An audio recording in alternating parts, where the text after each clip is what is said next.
Why what? I'm asking you the question why. You tell me why.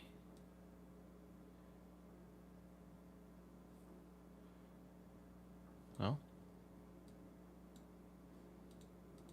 You just came in and said why? Why what? Where can I put this? Here maybe? Uh-oh.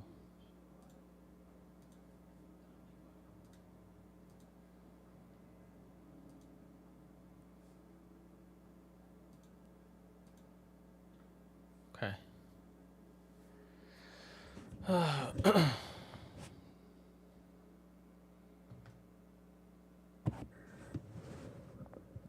Welcome. Shelby, Bailey, Cornhub, Jeff something. Ouroboros. Oh, God. Just stretching. Oh, Jesus, excuse me. The vegan rodeo, yep. Just getting situated, waiting for people to trickle in. See how this goes. Figured today's a slow day at work, so I figured I'd start early. Start early, maybe finish early. I don't know.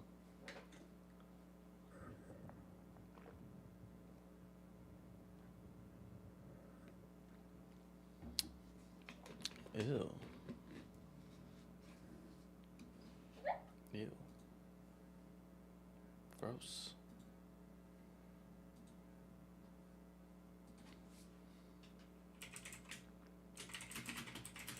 One sec. Sorry if you hear the clickety clack.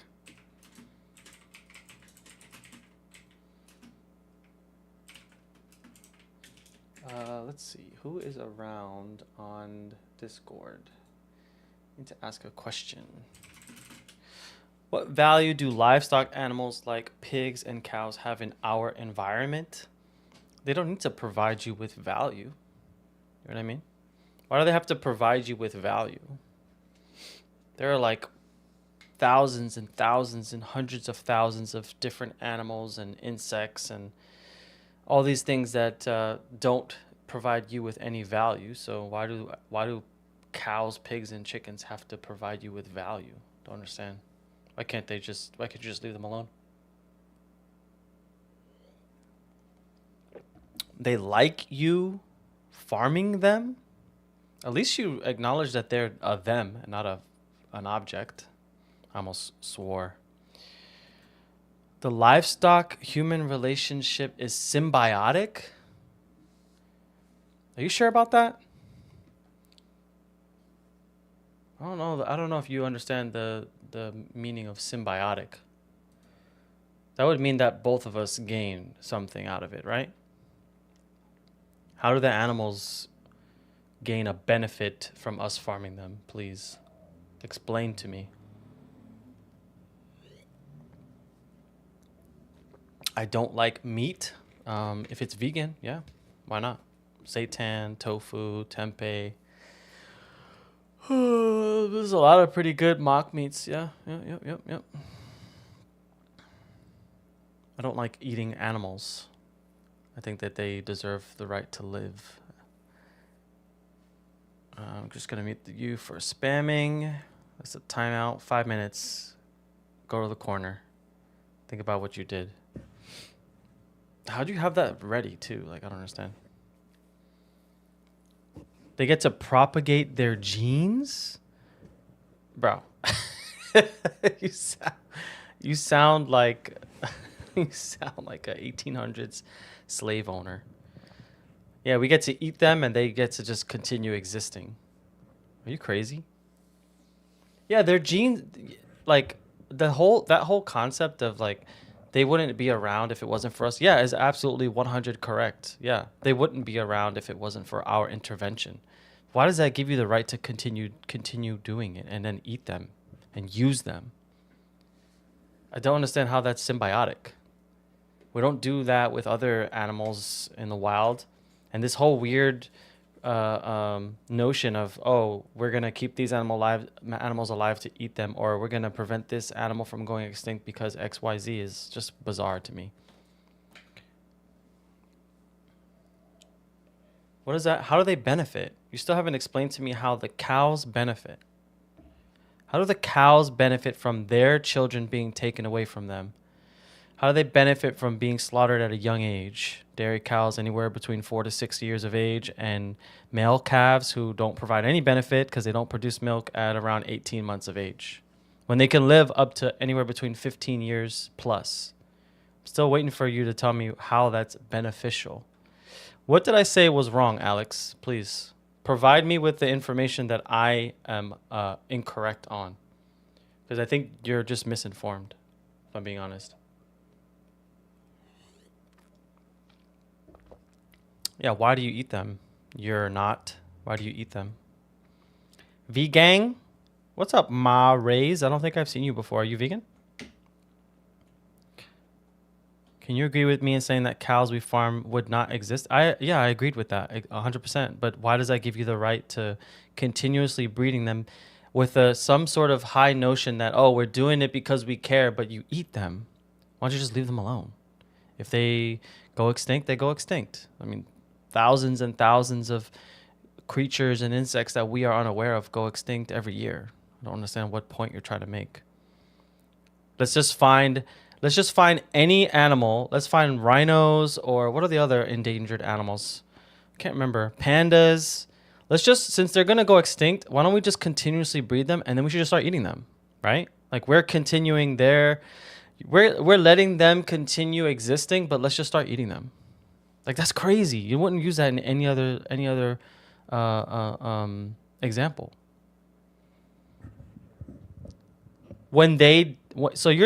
Alex, you are so disconnected from reality.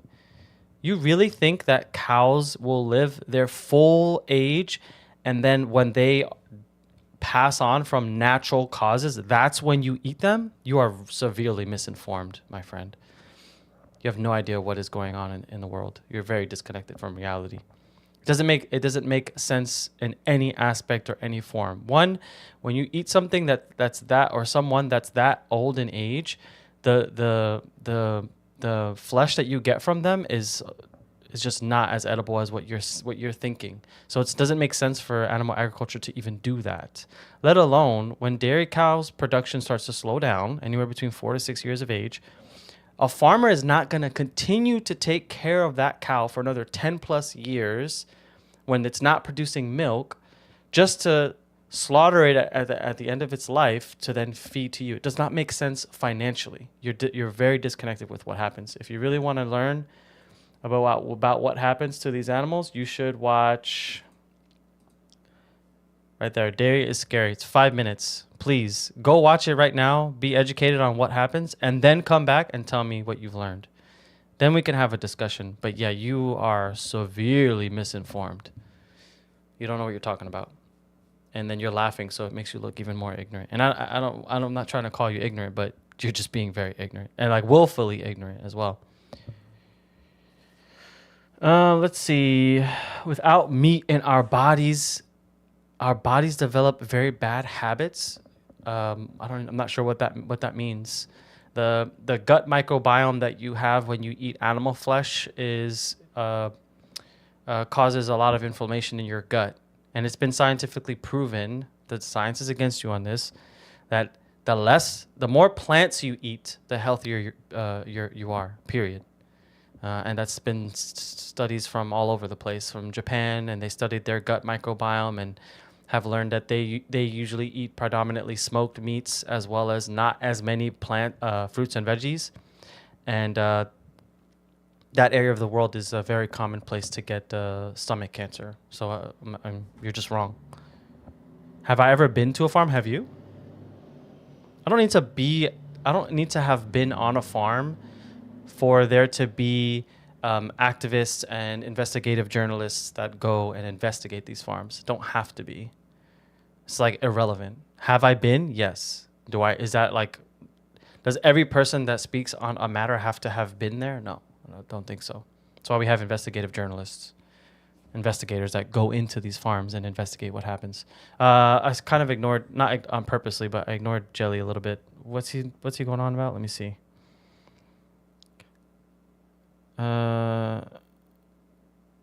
Genetically modifying means to alter their DNA. I mean, they've been selectively bred for thousands and, well, not thousands, excuse me, hundreds of years, right? So not only through selective breeding to make sure that they mate the two largest cows, the two largest chickens, they also pump them full of hormones as well to accelerate a lot of their bodily processes. So I'm not sure you're really well versed on that as well. What's up, Jewel dear? Hi. What's up, Alec? Good to see all the nice vegans around. Always a pleasure that you are tuning into my live. If anybody, for whatever reason, wants to have a conversation or come up or address something that somebody said in the comments, any of the vegans are more than welcome. I might pull up some non-vegans if they want to engage in conversation, but we'll see. Let me see. Is anybody there on the YouTube space? I don't think so. Oh, what's up, Johnny? How come I don't see your message? There's a delay. So it's possible that me looking at the TikTok feed, your message hasn't popped up on TikTok yet, Johnny. How's it going? I saw you were in, man, what's his name? Is it James Duncan? I think that's his name. A vegan activist that he just it seems like he goes out almost every day. I saw you in there hanging out. Man, he gets so much spam. But I mean, he's as patient as a vegan can be, I guess, right? I'm not vegan, but I'd like to make a change. Slush Preem. Why do you want to make a change, I would ask? I mean, you definitely should, but you can eat what you want.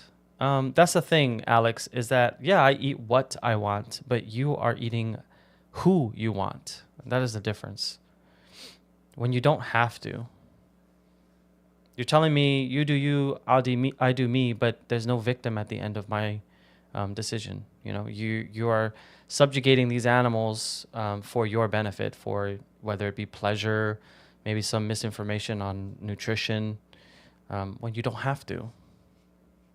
Still telling you should go watch Dairy is Scary, because you came in here saying that the cows are unalived at the end of their life, and that's just 100% wrong, dude. Maybe if you watch one of those documentaries, and I say Dairy is Scary because it's only 5 minutes long, maybe you'll better understand, what the animals go through. Maybe that might make a switch in your head. Oh, he left. I think he left.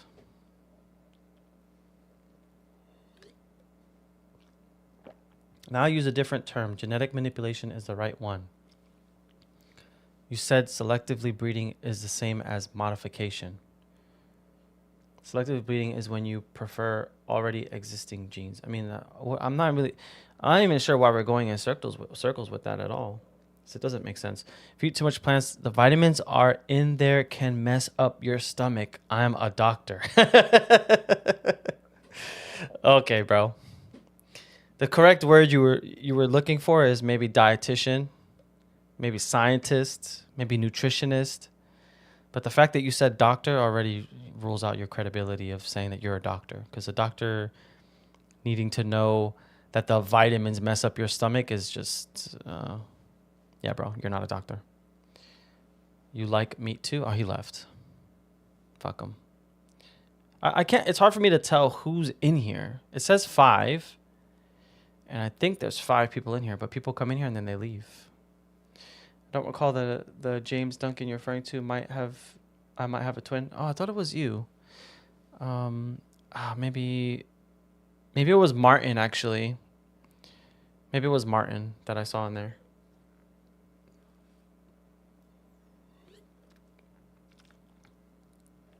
I can't be arses. Arses.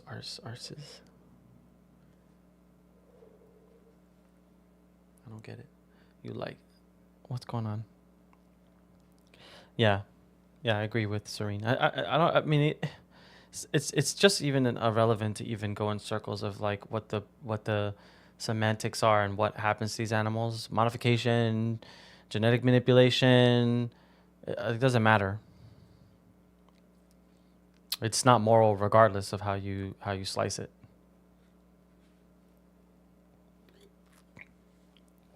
I don't think us Americans don't get it. It should say arst. Like you can't be bothered. Is that what that cuz I think you said you're Irish or Scottish. I can't remember. I don't want to disrespect. Google is free, bro. It doesn't matter. We're going in circles, Jelly. Just who cares what it's called? I wasn't following the conversation, so I don't remember. I don't know what you guys are arguing, but it really doesn't matter. Yeah, nothing to see here. Just a vegan of 6 years talking to you from the afterlife because vegans can't live without meat. I mean, but even if he has the definition wrong, like I don't really care if you're right or he's right. You still haven't justified why it's okay. You're just saying, oh, we let them live through extinction and we get to eat them. It doesn't matter.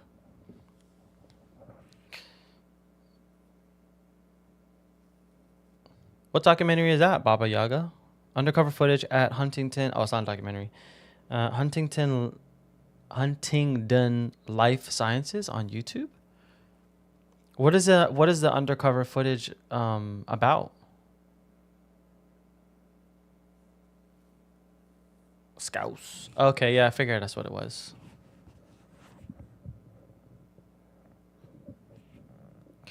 Can we agree that all animals want to live? Yeah. Yeah. We agree. So but the difference I think where you're going with this is like you're letting them continue to exist for your benefit and trying to use it as a farce that like, oh, look, they're going to go extinct, so let's just breed them and eat them.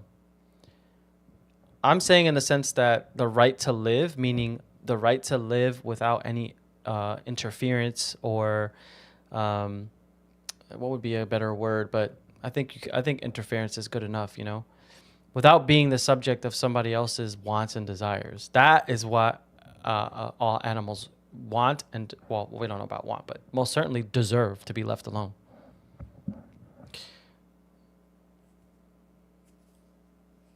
What about it doesn't matter about like you can't even. I don't even know if we can even argue about the traits that they have that can benefit their survival because they've just been selectively bred for so long. They would not survive in the wild with who they are right now. Regardless of that, it does not give you the right to say, well, we should just breed them and eat them. You know what I mean? Like we're just going in circles. You're trying to say that because we let them continue to exist, that it's okay that we eat them. And I disagree. No, they don't have any traits that would help them survive in the wild, but that's not a justification for why you should eat them. Oh, you know what? We'll continue to breed them and let them exist because they're going to go extinct, and we just eat them as a benefit, like it's symbiotic. And then you're trying to call that symbiotic. It doesn't make sense.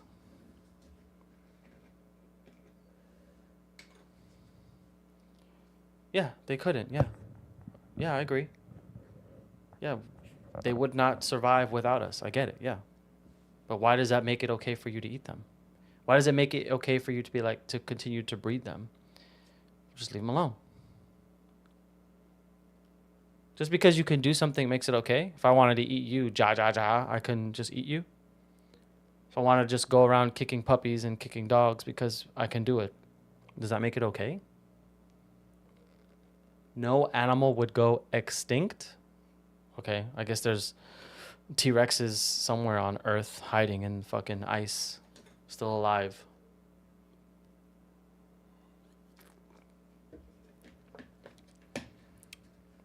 Both parties benefit. Here's the thing, and we're just going in circles because I keep repeating myself. The benefit that you get from them, you're saying is eating them, which one you do not have to do. and you're trying to say that their benefit of it, that oh, they're enslaved for our food, for our clothing, to wear them, to kill, to unalive them at a quarter of their life, to do whatever we want with them. Their benefit getting out of that is to continue existing. That's the only justification that you are trying to use of why it's okay and how they quote unquote benefit. Like, that's insane.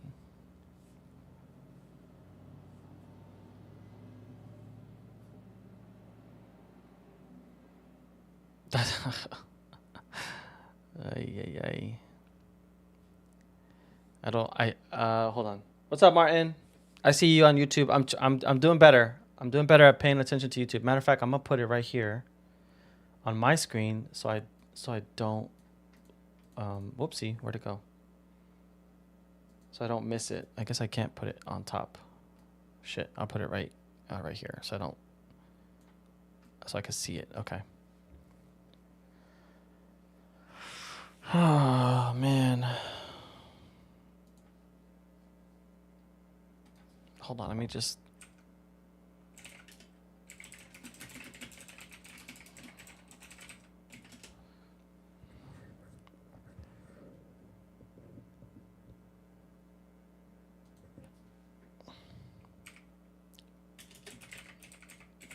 I'm gonna do something real quick. I'm gonna test something. Okay. Some of you might like it, some might not. But I'm still reading chat. Yeah, Keith, maybe you want to engage with some of the stuff that Jelly Belly is saying. He's trying to say that because we get to continuously breed cows into existence so they can continue to live out their I don't know, continue propagating their genes, like he said, that's symbiotic, that we let them survive and continue to exist while we eat them. And I keep going in circles with him, and he's just it's not really going anywhere. Maybe you have a better conversation with him. If Jelly Belly, if you want to come up and have a conversation with Keith, you guys are more than welcome to do that. If not, yeah, I know. It's just not going anywhere. He just kind of keeps repeating himself.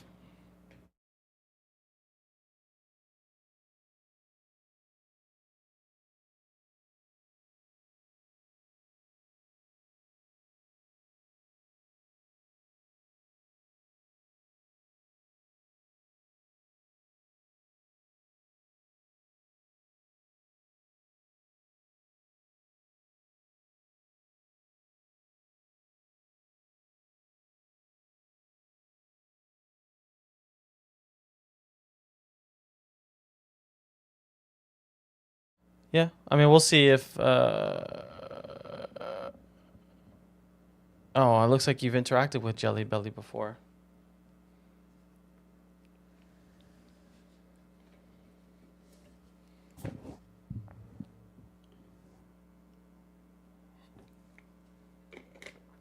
Here, I wanted to present this predicament to ChatGPT, so I'm going to read what it has to say about this quote unquote symbiotic relationship. Can I pull it on screen instead? I'll just read it. I don't want to hassle with stuff. I guess I could. Let me see. I could probably pull it up on screen. Give me a second. Or is it too big? Might be hard to read. Let's just read it. ChatGPT, would you call the fact that we continue to breed cows for us to eat them and use them fair? And would you use the terminology a symbiotic relationship because they continue to exist? ChatGPT says, no, I wouldn't call it fair, nor would I consider it a true symbiotic relationship. A symbiotic relationship implies mutual benefit where both species gain something meaningful from the interaction. While some might argue that cows benefit because they can continue to exist through human breeding, their existence is one of exploitation, suffering, and ultimately an unnatural life cut short for human consumption. In nature, symbiosis often involves both parties thriving. That's actually a good way to put it. Thank you, ChatGPT. So, yeah. Pretty sure I said that, just not with those words, because I'm not a robot, and I'm not Keith. The almighty Keith. Oh. When I grow up, I want to be like Keith. Damn it. Oh, let's look at YouTube. I keep leaving them out. Always gets me is that it's so easy to commit to veganism as long as you try just a little bit. 100%. People just don't want to try. Yes, it's unfortunate. Try, or I mean, just put yourself in their shoes. Give them a little bit more consideration. It's not that hard. Jelly Belly says, I've heard the argument you're bringing up TVP right now. Yeah, I'll type it out again so you don't have to scroll. I only argued with you about vitamin A and you showed, okay, who cares?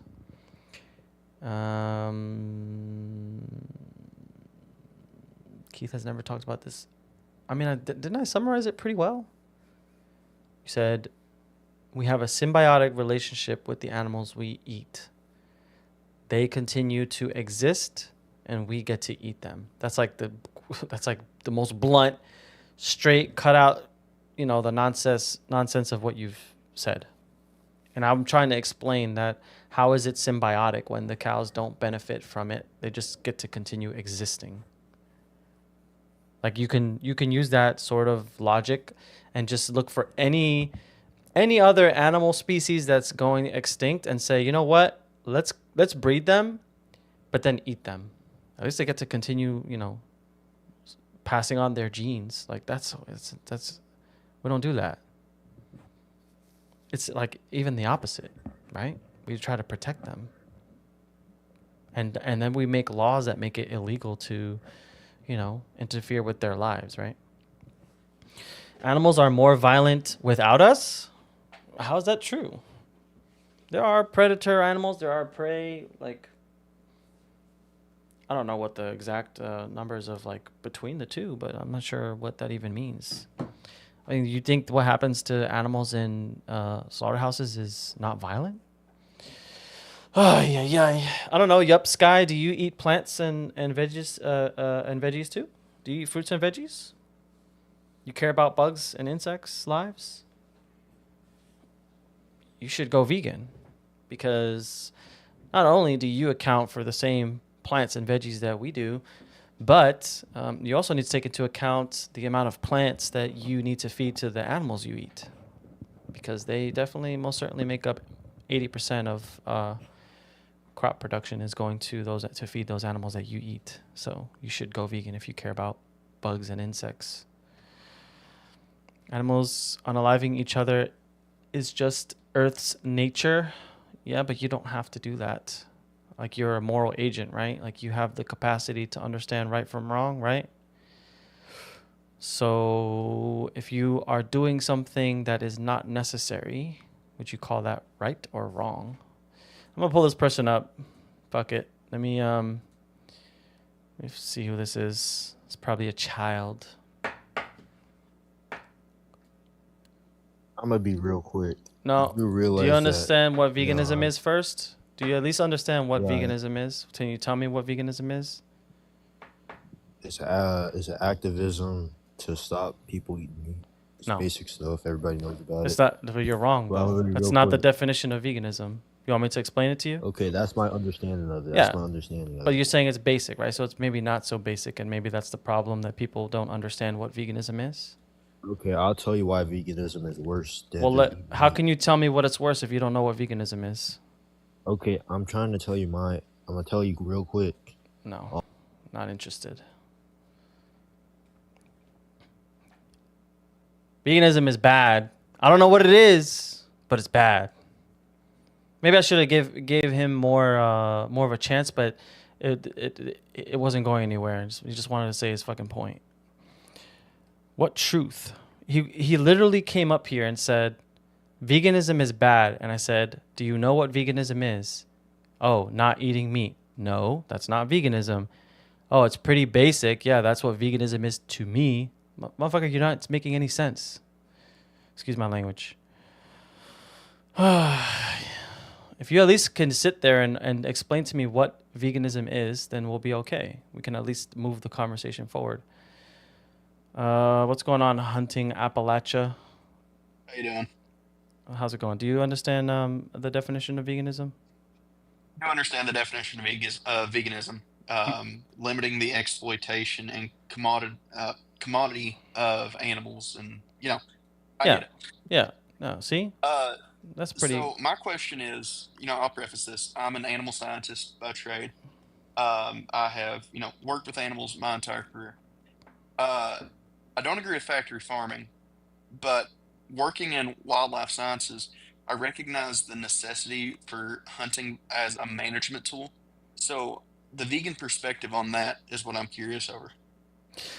Um, man, I don't know enough. Like, I'll admit that hunting is probably the one area that I don't know enough on. I know that there isn't enough. There's data to support both sides. That it might not benefit the like population control as well as it could actually be managing the population control. Hmm. But if any of the other vegans in here that are more educated on that are willing to come up, I'm more than happy to have them up here. I know Keith is pretty educated on that as well, but I do know that the states will often do practices like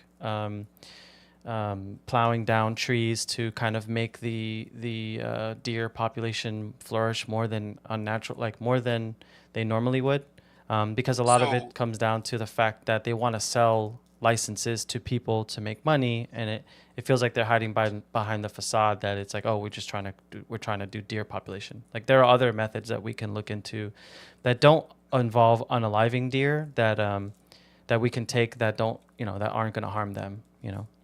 yeah, so what you're talking about with the plowing down trees, that's something I actually did for work a few years ago. That's regenerative forestry. Mm-hmm. And so basically, what that is, it's the act of helping to restart a forest cycle. You'll go in and you'll do a controlled burn, and you'll cut down old growth timber that has fulfilled its purpose in that ecosystem for a mass yield. So basically, the nuts or edible seedlings it produces. And it's not necessarily to promote population of deer to have deer for people to hunt. It's more so that we have what in an ecosystem called keystone species, Mm-hmm. and we're trying to promote a healthy population of keystone species in that ecosystem. Now, the reason that we hunt is a term we call the dynamics of predation. Now, one of the worst things that ever happened in the world was human beings. Any wildlife biologist will acknowledge that. But one of the most irreversible things we did was urbanization. We built interstates, we established cities, and we drove out our apex predators. Mm-hmm. Now, even through predator reintroductions, like what took place in Arkansas with black bear, Mm-hmm. in the Yellowstone area with the grizzly, and now in Colorado with wolves, we'll never have the rates of predation to naturally control the carrying capacity and overpopulation of Mm-hmm. our game species. And so hunters come in and fill that void in the food chain to ensure we don't have ecosystems collapse. So when we're talking about, slash and burn forestry, as a lot of people call it, it's not that we're trying to promote an overpopulation for hunters to have an excess to hunt. It's more so that we're trying to promote a healthy population, and the hunters can handle the excess that is a side effect of that. Mm-hmm. Okay. Yeah, that makes a lot of sense. I guess the only thing that I would say is that, we don't need to necessarily look at it as a way that these animals need to provide us with a benefit, right? So, you know, that's saying that, oh, there's no natural predators in the area, so we need to manage, the population control of these animals. Why can't we just look at it in a way that these animals are deserving of their own lives, their own respect, whether they have young or family of their own? That Yeah. why don't we look into alternatives that don't involve unaliving them first? Like if So it we became an absolute disaster, right? Where, so we d- have yeah. um, perhaps the best example of this is a Canadian company called Spayvac. Um, Spayvac developed a contraceptive for the white-tailed deer. They did 3 clinical trials with it that had a peer-reviewed study. and it was a 15-year trial. And what they found is that when you try to use a contraceptive method to control overpopulation, what we do is we create a skip in the genetics of that population because you're removing an entire generation when you're doing this. The contraceptive, on average, works from 4 to 6 years, and the average lifespan of a white-tailed deer naturally in the wild is around 3 to 4 years. So you're losing that entire generation, which means you're losing the new genes in that gene pool. And currently, we're dealing with a disease epidemic in our white-tailed deer herd here in North America, whether that's EHD or chronic wasting disease or brucellosis, to where if we lose that generation, it makes that population more susceptible to catch these diseases. The reason why Hmm. hunting works is because we're not doing a target on an entire generation. The animals we're removing are different. Oh, I think I lost you a little bit. I had a phone call, I'm sorry. Yep. But the animals we're removing have different ages in that ecosystem and they fill a different void in that niche. So what we're able to do is create multiple different gaps in that ecosystem new animals can move into and fill, and that increases our genetic diversity, decreasing the spread of disease and helping to build up more disease resistance in that population. The reason hunting works is because death is a natural part of an ecosystem. Maybe not through a human sense, but what humans are doing is we're feeling that natural void that is gone because of lack of apex predators. Hmm. Yeah, I guess the only thing I would say as, a vegan and is that, when it comes down to, and I can't, like I said, I can't speak up on or speak on hunting in general, and a lot of the things you're saying to me make sense. But also in the fact that I don't know, I'm not educated enough in this area, I would say that, if it, the whole thing about veganism is that, it's Hmm. that you take all the necessary steps before it comes to the place of having to unalive animals. So, a vegan is not going to be against the fact that if for whatever in my assumptions, you know, if all of a sudden, deer population is out of control, insane, and they're just running all over the streets and causing all these car accidents, and people are, losing their life because of this crazy, population spike, that, Yeah. we would obviously, like I said before, take all the methods and means that we can that would involve not unaliving them, whether it's contraceptive, whether it's building walls. Because I know where I live, some of the highways are now building walls or even bridges to kind of reduce the interaction that deer have with the roads and with the highways. Yeah. That we take that first, right? And then if it just is gets to a point where it's unmanageable, then we look into those alternatives. But yeah, I guess I'm not. That's as far as I could say and speak for that specific matter. So I'm not sure if you agree with Yeah. that or disagree. No, I'm there with you. I think the biggest, because I've talked to a few vegans on here, and I think the biggest thing is vegans don't understand doing like preventative hunting to prevent it from becoming an issue. So, for example, we introduced the black bear, reintroduced the black bear back into Arkansas in the late 1900s. There used to be a healthy population there, but it was hunted to extinction whenever market hunting was still legal in the United States back in the early 1900s. So we had in the northern states. And after we had a healthy population reestablished, they opened up a season on the black bear, even though they were not overpopulated yet. Now this got uh, a lot of hate from animal rights groups and vegans because they're like, well, you introduced an apex predator in this ecosystem to help control deer population. Why are you hunting it? And from a wildlife biology standpoint, we can't deal with a natural flow of the dynamics of predation now because the way that would work is the black bear would make the deer population dip so low that if they had a low population year, a disease could come in and wipe out that population and cause a collapse of that ecosystem. So I think that's the biggest thing like bothers me is, as a hunter, um, I want to be able to, consume meat without relying on factory farming. And, morally, that's how I feel. And that can differ from, veganism. But scientifically, where I work and it's my bread and butter, um, from wildlife conservation, hunting is the most important tool we have to support healthy ecosystems. Because if we don't manage the dynamics of predation, if we don't do preventative hunts to keep populations from being overpopulated, and also manage populations that are already overpopulated, then everything can collapse. The bottom can fall out underneath an ecosystem extremely fast. You can look at states that have banned hunting through ballot box biology, like California, and they ban mountain lion and bobcat hunting back in 2004, and you can see the effect that had on their population of mountain lions in their state, and the negative effect that had.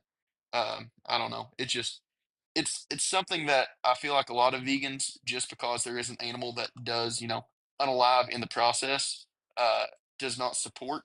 But I think that vegans should be more open-minded to, lethal removal of native species in general through hunting, just because it is better for the entire population, just not the specific individual that's being hunted. Yeah, I mean, I guess the only thing I would have to say is that oftentimes the hunter title is often put on as like a facade to, or more as an excuse to say, I just want to be able to eat meat, and this to me is the most ethical way. When, you know, like some of the people in the chat were saying, is that it doesn't come from a place of necessity anymore. Yeah. If it came down to it, like pretty much, I stand on what I said, where it came to things that were gonna maybe affect us as a human, species, that was gonna affect to the point where we lose lives, or you know. The population is going to affect whether it's our agriculture or anything in that aspect, that we have to then take necessary steps. You take the least lethal one first, and then if it just absolutely doesn't work, you then have to change that. But you know oftentimes, like even you said, that you want to be able to eat your meat and then also feel like you're contributing to this overall population management of these white-tailed deer that like you said, are new diseases are kind of arising because of contraceptions, that if you were doing it for the protection of our species in that way, I guess I could understand that. But it also seems like that's not, maybe not the only case or the only justification of. It seems like you want to be able to hunt and eat deer, but then your justification is that we need to. But we're not in Yeah. that. So the beautiful thing about the system we have in place is that hunting is used as a tool to manage the population. So even if somebody goes out and hunts for a reason you would disagree with, which is they just want to, consume venison, which is deer meat. If that's the only reason someone goes out and hunts, you can disagree with it. But something that we can't disagree with is them doing that is scientifically good for that population of deer. The way that the North American model of wildlife conservation structured that was ingenious, because they can use people that are just, wanting to hunt as a beneficial tool for wildlife management. So even if we disagree with it, and you disagree with their morals behind wanting to do it or their ethics behind wanting to do it, what we can't disagree with is the fact that that is good for that population, and them doing it is beneficial for all white-tailed deer. Yeah, I think the only thing that like bothers me with that statement, and it's kind of something that you said at the very beginning, in that all biology scientists can agree that humans have pretty much caused a lot of devastation, Yeah. through the things that we've done. So, it makes me think that how is this any different? Like, I understand that you see it as a way of, it's the best thing for them, because of, if we keep using contraception, that like you said, we're going to skip a gene pool, and more diseases are going to Hmm. arise in them. That, like, why is it our place to intervene in that way? Because it just seems like, and somebody was kind of saying this earlier, that the reason why we farm cows is because it's a symbiotic relationship, in that they provide us with food and whatever else, that milk and clothing and leather, that we let them continue to procreate their genes, and that's symbiotic. So in the same way with the deer population, I understand that there's some, maybe some good to the effects that hunting can have, but it almost seems like a little hypocritical that, if we've already established that human existence has caused a lot of devastation just by us existing, that why do we find places in our lives to intervene with animals, whether it's to control their population, or decrease, or eliminate, or exterminate. I think it most certainly should always just come down to the fact that if it's going to impede on our lives and hurt our existence, that we should then take intervention. Yeah. So I think the biggest thing, hearing what you were saying, is that humans, I agree with you. Most wildlife biologists knew were the worst thing that ever happened to the planet. And so now through hunting, what we're doing is more so damage control. We have made a scenario to where naturally, permeating populations of our species here in North America specifically can't exist on their own anymore because we have established interstates, because humans are overpopulated on the continent. Uh, so now, if we want them to continue to persist, we have to have a human-made solution to a human-caused issue because those species cannot naturally self-regulate. I use, predatory species for an example, and specifically invasive species. The worst invasive mammalian species we have is the feral cat. And so you can't go out into an ecosystem and tell all the feral cats in that ecosystem, hey, this species of bird you're hunting is almost extinct. You need to hunt something else for a while. They don't have the mental capacity or forethought to, recognize that and be like, okay, we can do that and let this population recover. It's a human caused issue, which means that we have to go in and manage this issue now. And if we don't, then nature will struggle as a whole because of it. So, it is a mess. It is a human caused issue, and the best human caused solution we have does result in, the lethal removal of animals from an ecosystem. But, as I stated, that is natural. And humans are just filling the role that an apex predator would have had in doing that. Um, it's, it is not a very ethically clean solution, I would say, from a vegan standpoint, but scientifically, it is the best way that we have to manage these species, and ensure that they're going to continue to, perpetuate forward in time alongside us the best way possible. Yeah, I feel like maybe we're not going to come to an agreement on that, but it seems like there is somebody, a vegan in here, that does come from a background in farming and her father being a hunter. You want to see if she has maybe a conversation between you two might go somewhere. Of course. Yeah, yeah. Let's pull her up.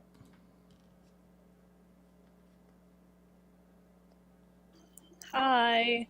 Hey. Hey, how you doing? I'm good. How are you? Doing well.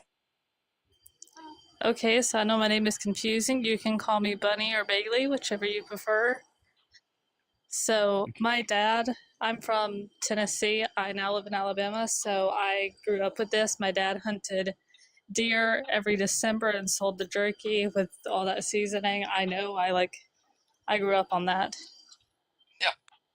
So, I just want to say I get what you're saying because it's a big issue, especially with like how many deer you just see on the side of the road all the time. It's really quite sad. But I know one of the main issues we've had is not so much that there's so many deer, but with them making new roads and new apartments and stuff, we're all forcing them into one little spot. And when you go hunting in a spot, it looks like there's plenty. But honestly, like the deer population has not gone up in recent years. It basically stays the same. And I think that's from conservation efforts, of course, keeping them alive and helping with breeding when needed. And of course, hunting is part of that, that keeps it in control. Yeah. But something I always say with that is, I mean, they did it before us.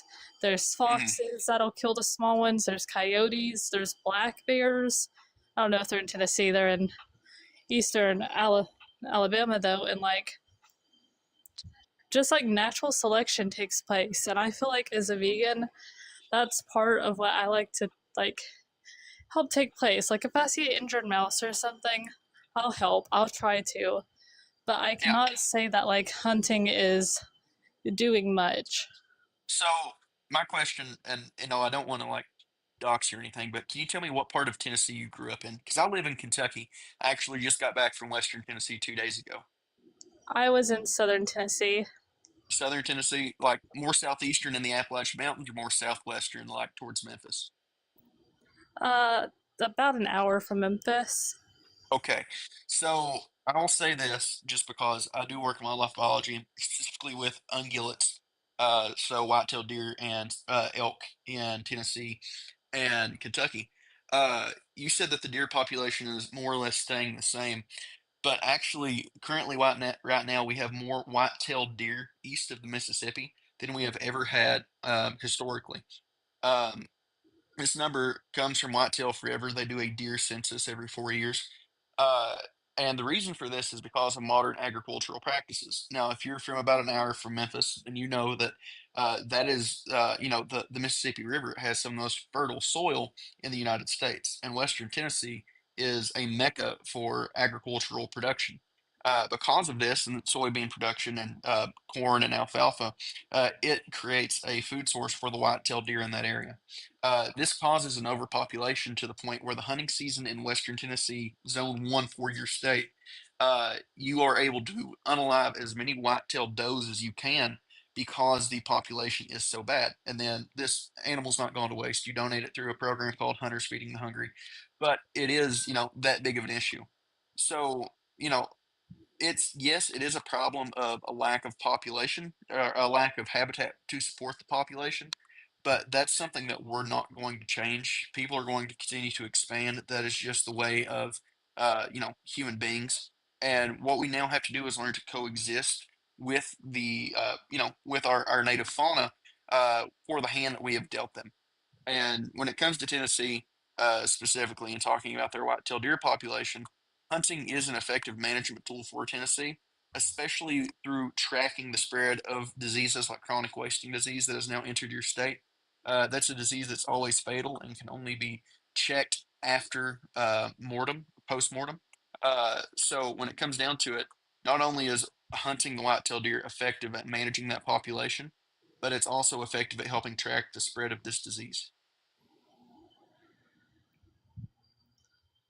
I mean, hunting is definitely a huge part of like just life in Tennessee. Well, if you're in the country part that I was, I will say that, and I will say that it is somewhat effective, but I feel like it's not big enough to where it like their natural predators do. Like, especially, I'm talking more about Georgia here.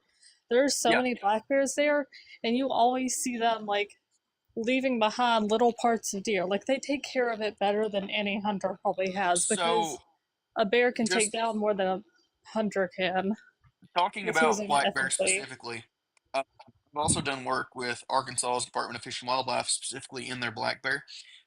And the diet of a black bear is 92% herbivorous. So a black bear, only 8% of its diet is made up of meat and, uh, consuming white-tailed deer. Uh, they don't make as big of a dent in the population as you think they do. They spend much of their time foraging for plants and berries. I mean, The I stayed biggest in Helen, Georgia, and there's a fair amount of black bears there. And down in the woods next to this cabin I stayed at, that's where all the bears were. And you would always just see like little deer skulls. So I would say that probably what was occurring then is the bear were scavenging from carcasses that were probably taken down by coyotes. Coyotes are the biggest predator for white-tailed deer in the South and also nationwide now. But when it comes down to it, we can look at the increase in coyote population, which has increased 110% since 2004 east of the Mississippi, and we're still dealing with overpopulation of deer in areas that have low numbers of hunters. The good thing about hunting is fish and wildlife biologists can dictate the removal rates for a hunting season based on the issuance of permits and tags. And through this, they achieve removing about 30% of the population per hunting season, which is sustainable for limiting the carrying capacity and preventing overpopulation. I just think the more like humane thing here is to try and coexist because as you probably know, living in like a more country area, there's probably deer in your yard sometimes. Like I Yeah. see three deer in my yard and people will shoot one and post online and be like, "Oh, look how pretty it is." And I mean, sweetie, it's a lot more pretty when it's alive. And I just feel like letting natural predators and natural selection take place like we did way before is kind of more ethical and more humane because I mean people like to say it's a sport and I'm not trying to knock on you or like beat you down. I'm just saying No, it's I not a understand. sport. If it's a sport, both sides should know they're playing and the deer I'm sure didn't want to be shot. I understand. I really do understand where you're coming from.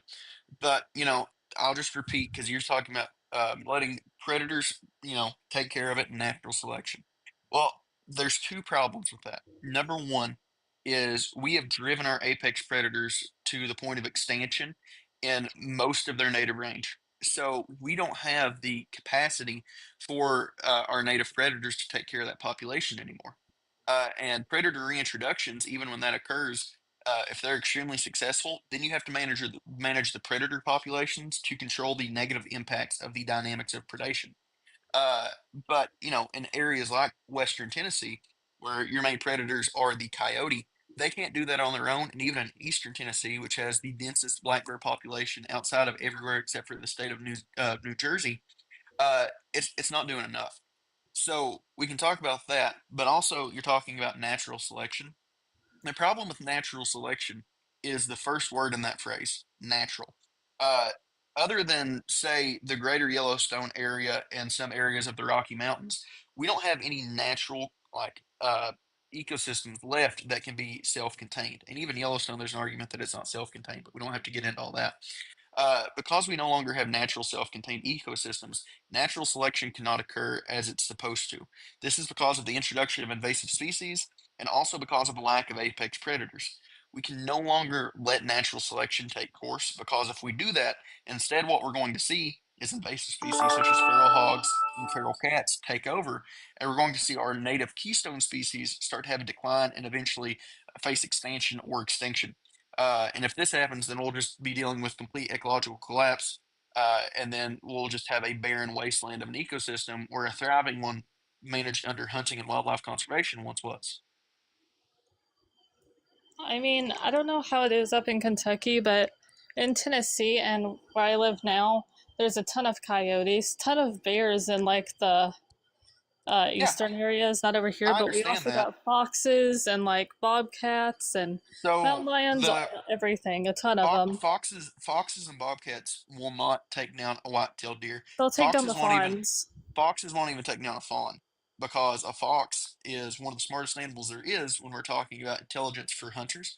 And if a fawn gets attacked, the first thing it does is it bleats, which means that the doe will come and defend it. A doe can easily unalive an adult red-tailed fox or an adult red fox, and a gray fox actually will not target white-tailed deer, even the fawns, because they are more of a rodent consuming animal. They are the only fox that is arboreal, so they will climb trees and specifically hunt squirrels.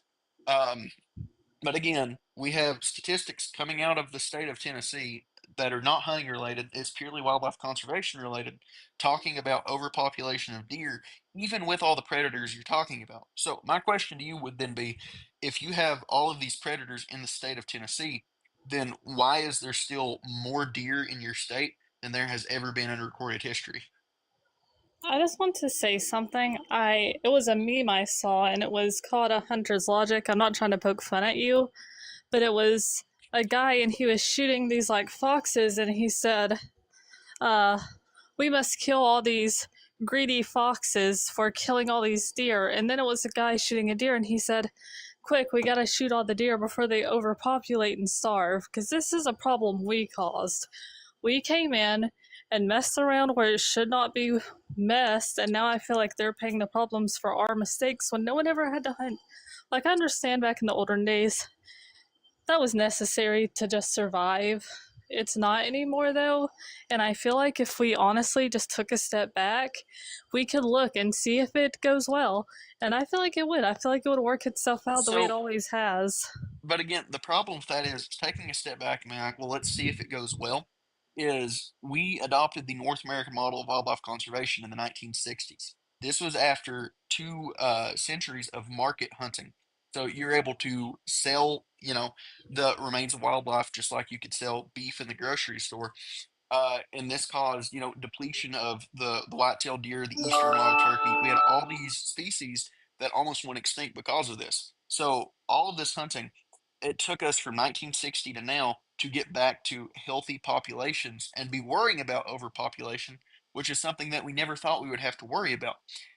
So we can't just like take a step back and let what you would perceive as nature take its course because we don't know the negative effect that could have, and we don't know how long it would take to recover from that if we even could recover from that. But I'll go back to the question I asked you a second ago, which is you're talking about how predators in Tennessee can control the population. Well, we have a 110% rise in the coyote population east of the Mississippi. So right now we have more coyotes than we've ever had east of the Mississippi, and we also have more white-tailed deer in the state of Tennessee and the state of Kentucky than we have ever had in recorded history. So if you're Yeah, saying that we have enough native predators in Tennessee to take care of the white-tailed deer population, then why is the white-tailed deer population still at a historical high?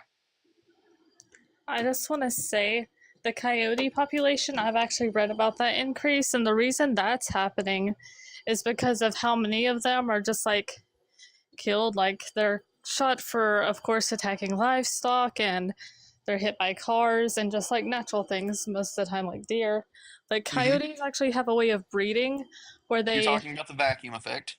they like howl at night, and that's how they figure out how much of them are, and that sends the female coyotes into heat. So again, back to my point, I don't know how that would affect the outcome of the question I ask you. I'm If saying we if it's we have probably the if we same way have with the more deer. coyotes, if we have more coyotes, deer don't have vacuum effect breeding. By the way, I'll just Well, they interject that. might breed just like, well, I know they have a season where they typically do around like late It's called the December and rut. sometimes spring, Yep. but they might just like, because most things will, they'll breed based on how many animals they still need, because they're not just So going to deer overpopulate and deer kill don't do that. themselves. Deer are not vacuum based capitulators. Deer are seasonally anestrus capitulators, so they don't breed in that same metric as coyotes. But again, just I want an answer to the question I'm asking. If we have more coyotes in the state of Tennessee right now than in recorded history, then why is the white-tailed deer population still at a historical high? I mean, I don't know that it's at a high. I've heard for like the It past few it years that we is. have more It than we've is. usually had. So the population of white-tailed deer right now in the state of Tennessee and the state of Kentucky is higher now than it has ever been in recorded history. Probably conservation efforts, because I don't know if you were here, like it was 3 years back we had a very low number after the hunting season, so the next season they didn't What? have it, they skipped it over so that they could have some time to like repopulate. So when did this occur? Because It was like uh, 3 years ago or something. It was just in my area, Loretto, Tennessee. You could look it up. But the warden, said he Loretto, sent out a, Tennessee. yeah, Tennessee, Loretto, Tennessee. It was Loretto, area around there, and he will was you saying will you that spell Loretto for me? I'm going to pull it up on my computer. Lorretto. Give me 2 seconds to look this up. Yeah, I appreciate you County, coming up. Tennessee. The only thing I have to say is that, it does feel like this is turning into a hunter stream, and to be honest, I guess we haven't really addressed the core thing, and that you said you agree with veganism, but then, you did say that you hunt for population control, but then you also said that you like to eat meat. So you agree with I just veganism, and but you still hunt, and you hunt. Yeah, maybe you do try to help with population control, but it seems like you still at its core hunt because you enjoy eating meat. I just So feel like yeah. there's no ethical way to do it. I mean, personally, I feel like the animals could take care of themselves the way they always So have. But if I could interject real quick, you said Loretto, Tennessee, right? You said the yeah, hunt was closed 3 years ago. yeah, I think so. Uh, or is it around the Y12 facility? Is that what you're talking about? I don't think so. It was like a little youth hunt over, I think, close to Beertown Road in Fairview. They had a little like thing there because they always have like a youth hunt and a part where adults go. It's usually like a thing, but that year he sent out something saying that they were canceling everything because the year before, I think a bunch of people got in trouble because they were killing more than they were supposed to. So I found what you're talking about. Uh, it did happen around the Y12 side. Uh, what that was, that hunt did get canceled the following year, but it was not because too many people took out too many deer. What you're referring to is there is apparently nuclear testing that occurs there. Yeah, Um, the water was yeah, real bad. yep, the Y2 intrusion. And what it says is, this is Local 3 News. It says a scheduled deer hunt at Oak Ridge has been canceled after an intrusion at the Y-12 nuclear weapons plant. So they had a youth hunt on the property where that Y-12 is, and they canceled it because apparently someone got too close to it and didn't follow the rules. It was not canceled because of the amount of deer being taken out. It was canceled because people didn't follow the rules. The year previous, we had more and more people killing more than we're supposed to. I don't know how it is in Kentucky. In Tennessee, though, you're only allowed to kill so many a day, or sometimes like total. And we had a lot of people getting in trouble for that. And the next year, So they then weren't doing that so wouldn't be hot, partly poaching, or because that our wouldn't be hunting. water. That would be poaching. No, We it's don't probably support because the poaching. water there. A lot of them got sick because the water there has a lot of nuclear waste in it. That happened. It's basically Yeah, but poison. But talking about people, unaliving too many, that's not legal. That is not hunting. That would be poaching. yeah, No that's what one, happened. no one supports poaching. No hunter supports poaching. That is not hunting. That is, not covered under the North American Model of Wildlife Conservation. Also, something we have a big problem with, which you're not allowed to do in Tennessee, which you're allowed to use dogs for tracking, but you're not supposed to use them for running deer. But like, even me, I've had a lot of people who have had issues with their dog killing like small deer. I actually had two dogs. I had two hound dogs that stayed on my land, but I lived on the country, and at one point they killed a fawn. I was trying my best to get them off of it. I could not do so. You were right, the doe came right back, but I mean, she's not always going to be able to put up a fight against a deer, Yeah. and she probably saw me as a threat as well. No, I understand that. And again, I don't support, hunting practices that aren't legal. No, responsible hunter would support hunting practices that aren't legal because it makes the entire group look bad. So, I mean, I, the biggest hunting like organization, pro hunting organization, is based out of Bozeman, Montana. It's their company name is Meat Eater. That is their company name.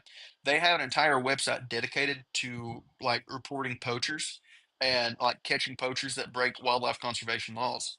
Uh, and this is the biggest hunting organization in the world. So Can I ask a question, kind of like morally? go ahead. Okay, I'm not trying to like poke at you or anything. This is just something I wonder because a large part of my veganism comes from the connection I feel with them, and to be Yeah, honest, pity. Do you not like when you take an animal's life and you see like the fear that it's going through? Do you ever like feel bad or like wish maybe there was other ways?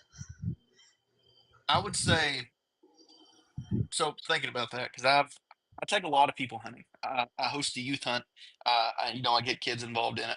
I've taken a few vegans out hunting with me. I've had a few vegans message me, being like, "I want to understand why you do what you do," and I take them up at a deer stand or I take them out turkey hunting, and it's up to them in the moment. But we will do everything except pull the trigger or release the knock on my bow if they're not comfortable with it.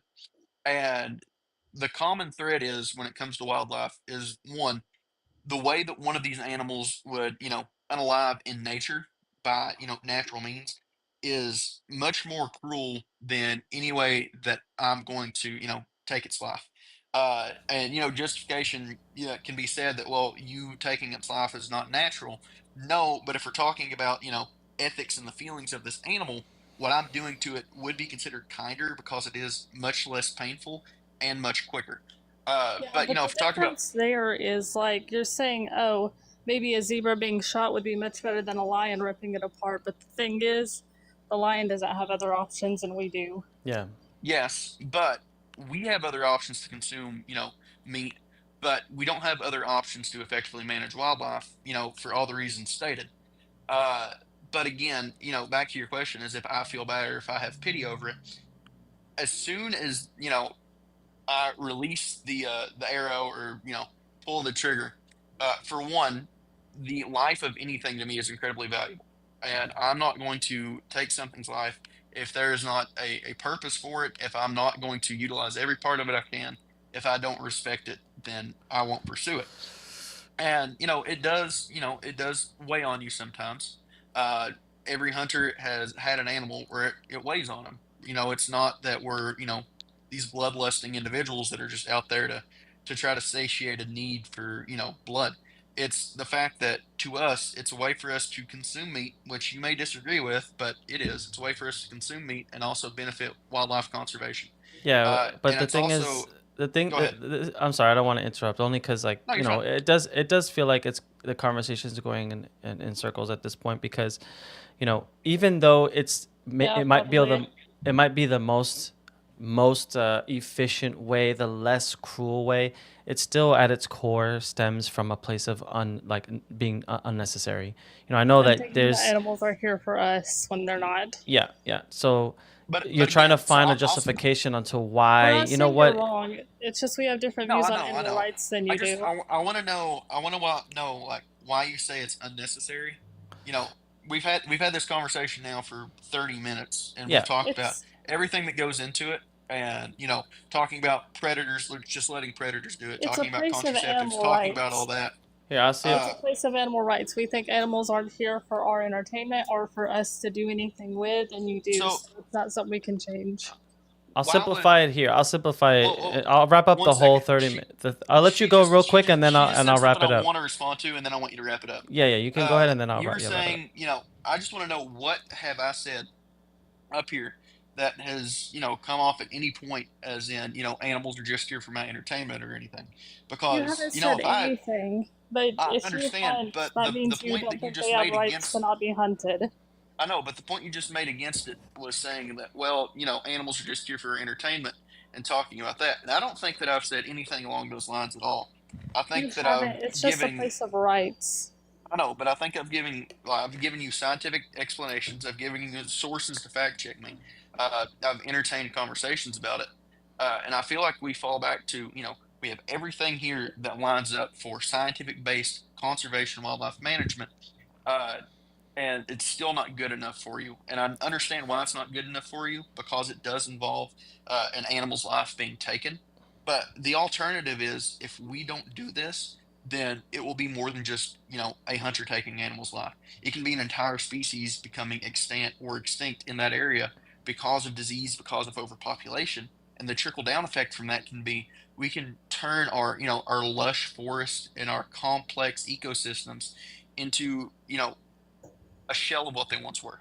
Yeah, I guess the thing that, and I'll try to wrap up because I know, yeah, I appreciate that you've been up here and you've been informative and you've, maybe shed some light on some of the practices and maybe the benefits of specific practices. But at its core, the problem with it at its core and why we have a problem with what you're saying is the fact that the only justification that you've used for why you hunt meat specifically is it seems like you're trying to take this moral high ground position in that, look, yeah, it's beneficial for us to hunt these deer because it's going to reduce the amount of diseases that they might contain, their species might go extinct. It's like even you openly said that our intervention with just being existing on this planet period has caused a lot of devastation. That It has. why is it any place for us to say, okay, well, and I'll try to sum up some of the things you said, because you had a conversation with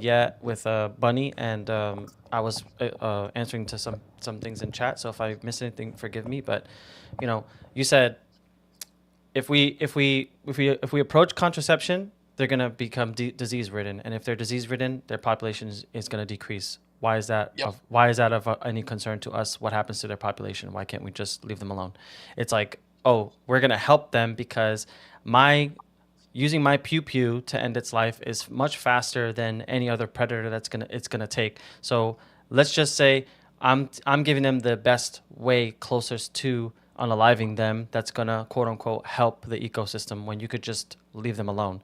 And And the that's just fact, going to cause a predator to have to kill something else. right? Or possibly more rabbits than it would if it killed But one deer. but again, the point you're making, and it feels like a lot of what I said is falling on deaf ears, and I'm not saying you all weren't listening. I just don't know if it was comprehended. Is that talking about overpopulation and stuff? The problem is if we don't go out and do this, then the predators can't keep up with the rate of reproduction they have. A contraceptive doesn't work because it causes more disease. It How do doesn't you mean think that, they did it before us? How do you think they did it before humans were here? Like before we before took over human the land? beings, we had what was called the natural dynamics of predation. We were talking about it earlier, where predator and prey populations controlled each other and they reached highs and lows every 7 years.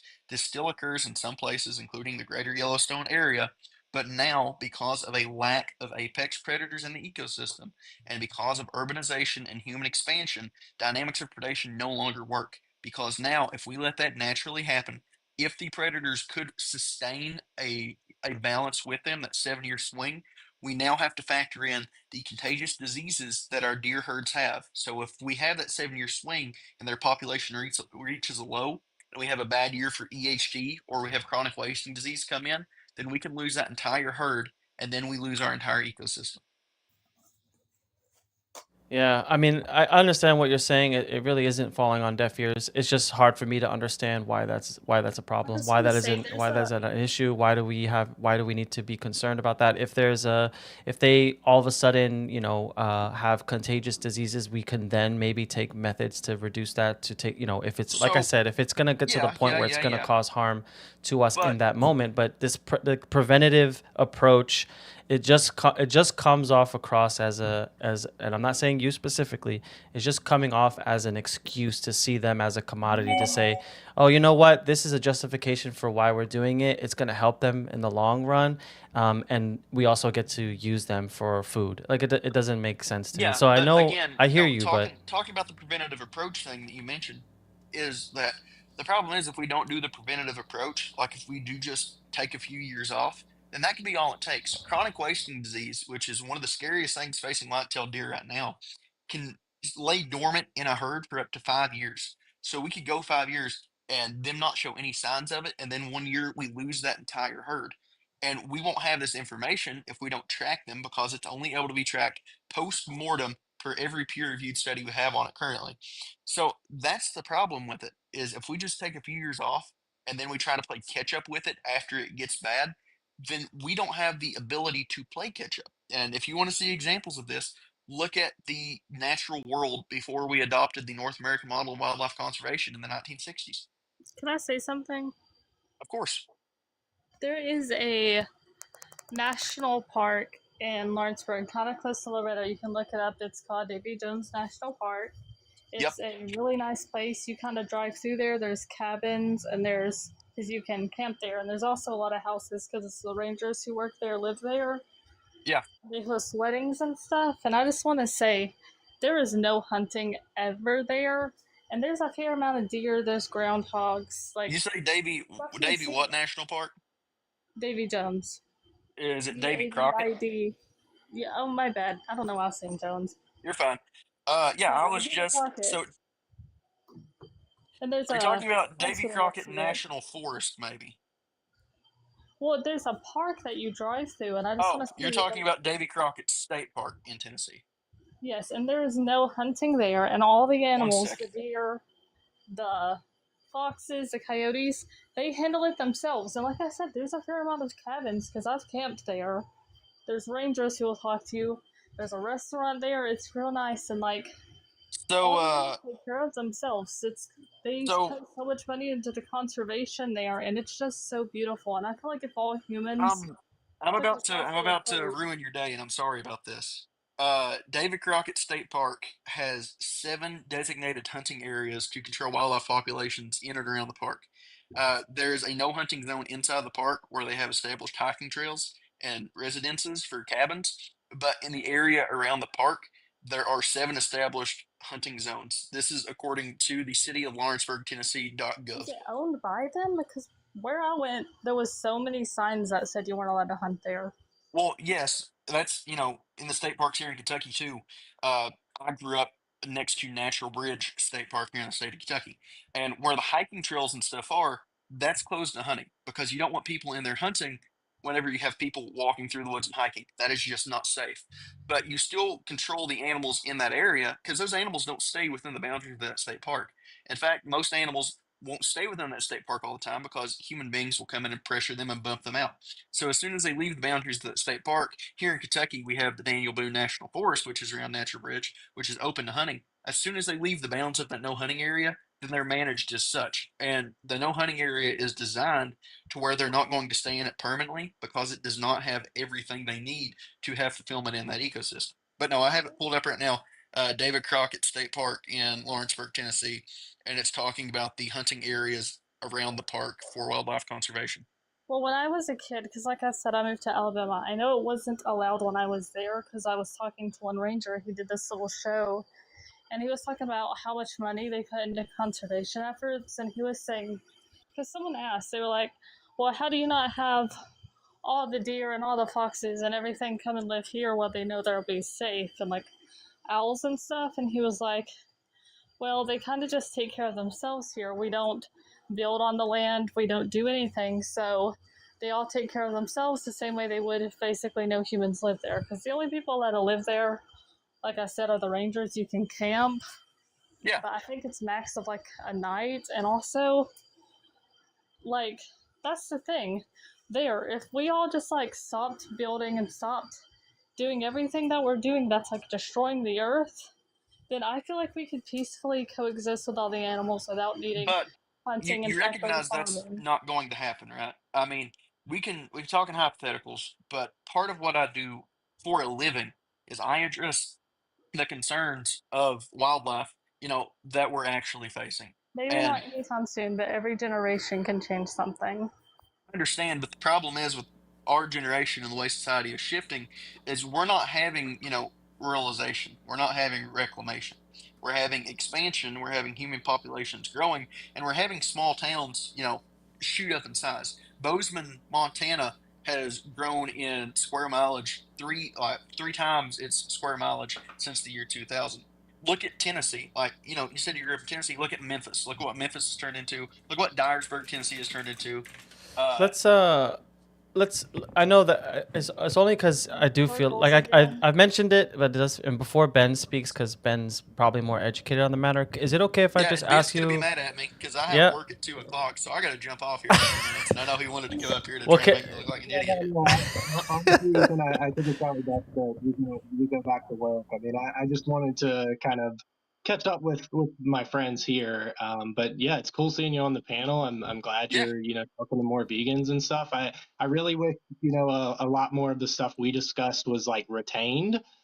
Because you're using kind of similar tactics, here as you did with me, where you kind of evade questions, and Well, actually I don't don't. think Ben. I don't think I've been evading any questions. It's we're going in circles because morally, you can tell me my house is gonna burn down if you don't shoot a deer, and I'm gonna tell you, okay, light it up. I'll hand you the gasoline, and that's the point Hmm. that I care about animals more than I care about myself. Yeah. Can Yeah, can I I just think Ethan, like let yeah, me go just for it. ask a couple questions real quick before we lose you, because Ben's already interacted with you. So, Yeah. what other animals do you eat other than deer?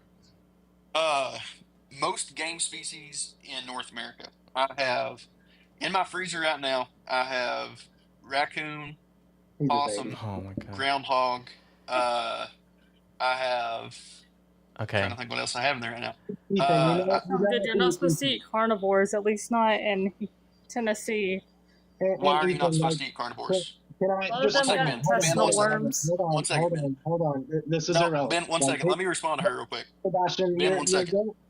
sorry. Sebastian asked you a very like specific question, and Wait. rather than addressing his question, you're talking about other game species. He's asking you like outside of game species, right, Sebastian? Yeah. I just want to know just what animals you eat specifically. Yeah, Yeah. outside of game So, species.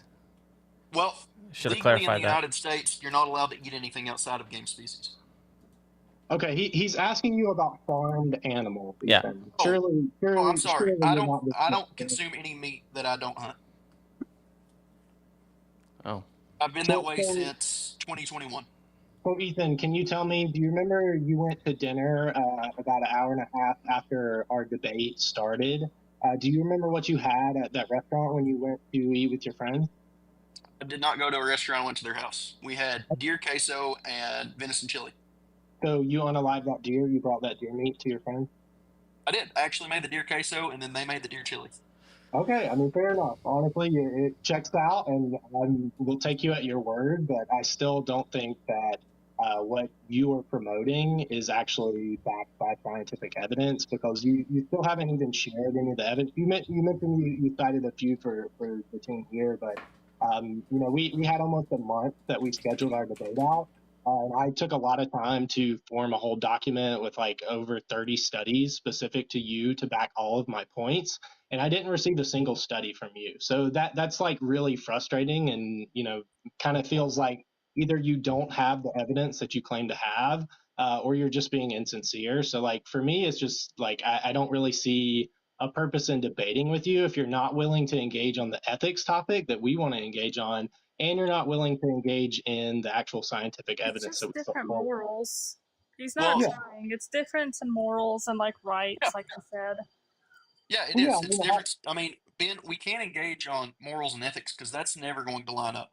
Like anything that you say morally and ethically, I'm going to be honest with you, I don't really care about because, and I say this with respect, but I don't respect your stance on morals and ethics. It's not gonna hit because we're very compassionate about it, and he doesn't care about it. The only So thing I'm It's gonna not say even about that. I that just is that I don't understand, your I have to stance. call I have to call bullshit on that, because you even said that sometimes, occasionally, hunters, when they unalive these animals, that some of them actually hit them in some regard, whether they start to feel bad, or there's Well, always that animal. yes, So you but can't say that you in don't care, that you don't get it, no, no, no. because I'm even if talking you're about good at shutting that out, there are moments where yeah, but I was that talking about in surfaces, right? reference to Ben. Whenever Ben and I talked, he was talking about giving humans animalistic traits and giving animals humanoid No, traits. I never said that. I never said that. Ben, this you were was just talking about, well, if something human else I beings, said. were this and that. Ethan, I have the entire recording, which you asked me not to post on YouTube because you thought Again, it because made I you work look for a bad. YouTube company. Right, and you thought it might, make your reputation look bad in the hunting community, which I totally No, no, no, understand. no, no. Because, Ben, that's yeah, not what I said. well, either way, like if you want me No, to send Ben. you the All right, entire Ben. Let's recording, let's reel it back in okay, because we're not going to put words in each other's mouth. okay, Uh, but I have the recording, Ethan. Like I have the entire recording of Ben, our I debate. understand that, and I told you you can post whatever you like to post for him on TikTok. The only reason you can't do it on YouTube is because I'm contracted on YouTube under an LLC. And Can I again, say something, we please? talked about that. Go for it, Bailey. Okay, so he said he eats possums and raccoons, which is not unheard of here. I just Yeah. want to say, also, real quick, do you eat squirrels? I do eat squirrels. Okay, so large thing happening here. A lot of people don't eat possums and raccoons for the obvious reason that they're not a normal part of meat, and also loaded with ticks and fleas and intestinal worms, and no one wants that. And a lot of squirrels in the years have been recommended not to be eating because we have a really Structural bad case Jacobs. of worms. And also, uh, along with the hunting thing, we're going in circles. We're So compassionate about animals' rights and morals, and we'll feel bad, and other people won't. And also, if we see a baby deer die, we're gonna be very, very upset. However, most yeah. hunters either don't shoot a doe walking with a fawn, or if they see both, they'll shoot the fawn because the fawn will die without the doe either way. Or So if the case. Bailey, I want to respond to that. Talking about the raccoons and possums not eating them. You mentioned external parasites, ticks, and that kind of stuff. Intestinal worms Fleas. too. That's you hunt them after the second frost of the year because by then they're either dormant or no longer living on the animal. And intestinal parasites like trichinosis and tularemia, you just have to cook it to a safe temperature. So like for raccoon, I cook it to 165 degrees, and anything that's in that meat is no longer going to be in that meat You because cook, it's you cooked to a safe you I'm temperature. just cook trying to say, the eating carnivores is so bad. Yeah, I think the big problem here, I don't know your name, and it's okay, but I think the big problem here is that we're never gonna get anywhere in having conversations with you if No, you I are agree, gonna. but But I if think you're it's gonna keep, beneficial to hold on, learn from each other. if you, it's, I mean, I don't know if it's exactly beneficial, because I haven't engaged in conversation with you, Ben, and other people have, but if we can't even get past the point where you stop referring to them as it's because they're not objects, then I'm not sure how this conversation is ever gonna get anywhere. What do you There's mean? What obviously, are you referring to in that sense? well, you keep saying like I cooked it, I ate it, I hunt it, it did this, and it's like they're not it's, right, they're not objects, they're I'm not individuals, they're saying and eating and it's bad.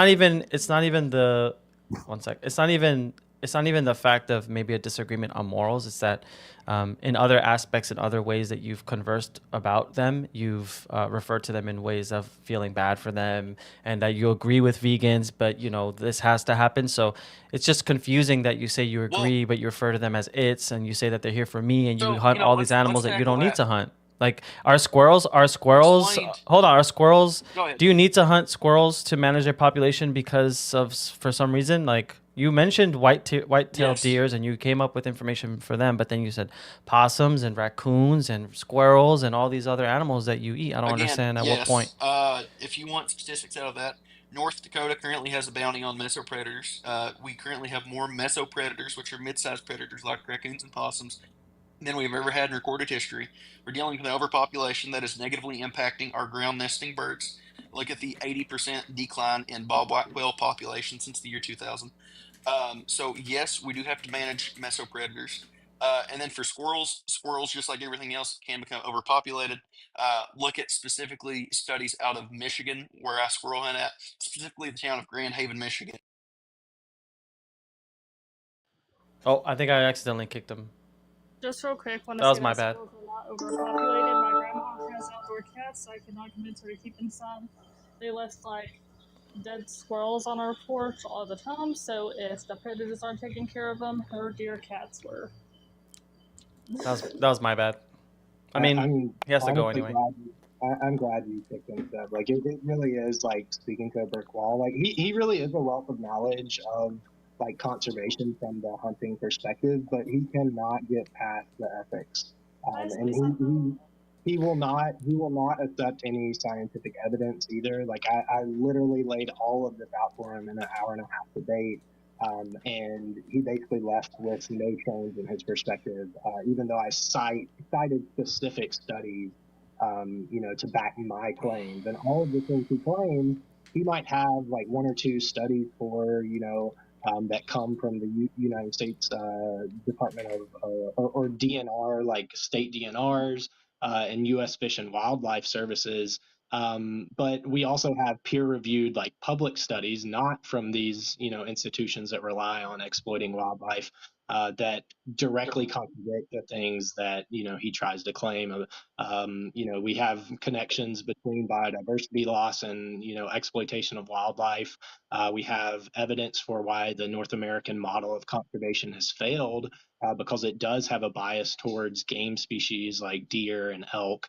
And yeah, so like hunters are never going to actually look at the scientific evidence, because as soon as you present it, they just start to deflect and they won't actually engage. And I went through about 30 minutes of explaining why a vegan diet would require less land and be better for biodiversity and protecting wildlife.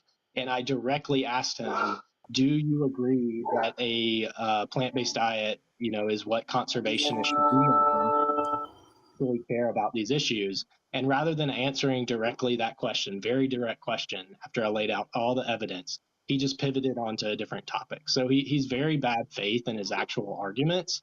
But yeah, I mean, I have this debate, so we can definitely do like a watch party on it. It is kind of long and mind numbing to some degree, but yeah, I think Ozark watched the whole thing too. Can I add Yeah. something?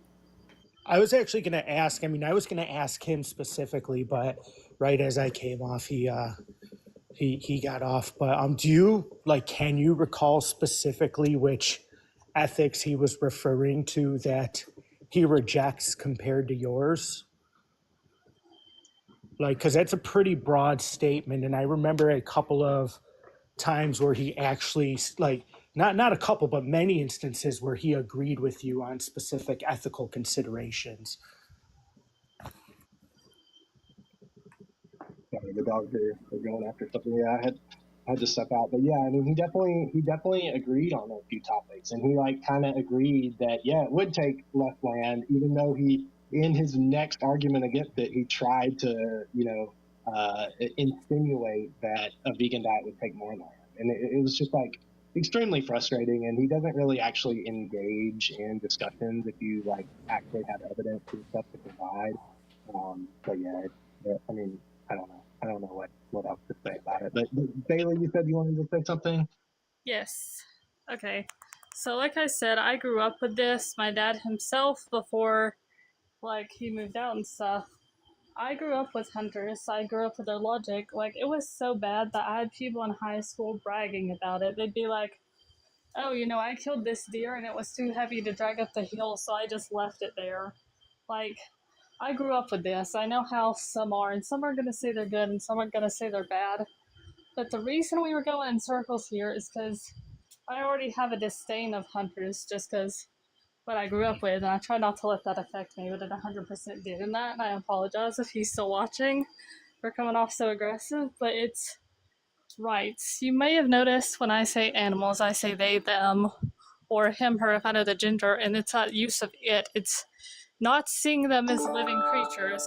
He sees them as something that is here for us, and he said that, oh, they're not, I never said they were here for our entertainment. But if you believe this animal doesn't have the right to not be hunted, to not be fearful, and to not be used by you after it's killed, then you don't. Like, he has no respect for them. I just have genuine respect for animals, and I think if you don't want to die, you don't deserve to. So, Yeah. Yeah, I grew up hunting, and I mean, hell, even just like 6 years ago, I was out in the dove field hunting. But it all changed for me when I connected with the individuals and empathized with all the other animals that I'd been conditioned to see, as resources, as something only worthy of food on our table. And yeah, they're never going to see past that until they start to realize how it is unnecessary. But somebody like Ethan, or hunting Appalachia, he is so entrenched in his lifestyle, right? And he's so convinced of ethical hunting or altruistic hunting as a form of conservation that he will not even listen to anything that contradicts that, any evidence, anything. So he's not even willing to really entertain the idea of our ethical perspective. And I really wish before he left, I wanted to get him to try to watch the like short little radio interview I did, debating, like it wasn't really a debate. It was more just like a quick radio interview with a hunter. But I only focused on the ethics. And I would like love for Ethan to watch that because the hunter literally had no ethical argument against me, because of the way I laid it out. And I've never heard a hunter actually take an ethical approach, to considering the behaviors that they're participating in, and why the conservation arguments, when there are proven alternatives, are justification for continuing that violence. So yeah, typically they just either won't engage. I've actually been in a discussion with a guy on Instagram over the last 2 days, and he really wants to debate me. And I asked him for his sources, and I sent him all my sources. And lo and behold, the only sources he has is blog articles from hunting websites. So and again, like Ethan has a lot of studies on his side. Like he is familiar with some of these studies. But the problem is he won't actually review any that challenge his perspective. At least it doesn't seem like he reviewed any of the ones I shared with him. So. I feel like evolution is an issue here. Like, I understand back in the caveman times, and like not even too long ago, like Great Depression times, we had to hunt to live. That was just basic survival. But now there's so many options that are so affordable. And like, if you want to make your own stuff, grow a garden. I grow tomatoes. It's great. Like, there's so many other options now. It's just not needed anymore. And I feel like people are trying to hold on to stuff and say, well, this is the way it's always been done. And like, yeah, but I mean, we all evolve eventually. Yeah. Yeah, I should have just told him, "Hey, I'm gonna let you go," but I just had to kick him because look, I want to give people the space to at least genuinely ask their questions, but it felt like he was just going on an education course of, oh, this is what the benefits are, and this and that. But I still eat all these other animals, and it's hard for me to believe that. Like maybe I'm wrong. I'm not educated enough on the hunting regulations or whatever, but I find it so hard to believe that all of those animals are in some sort of need, like whatever he was talking about, how, using contraceptives on the white-tailed deer population is going to actually increase the spreads of diseases or whatever. But like he mentioned all these animals, squirrels, possums, raccoons. It's like there's no way that all those are like your species you're trying to help and protect. It's just like does not make any sense to me. So maybe. Well, yeah, if you dig on his page, you can see like he actually works with farmers to depopulate some of these animals. So like he'll go to, I don't know if it's his friends or if it's legitimate like business collaboration that he does, but he will go to farms and set up traps for raccoons.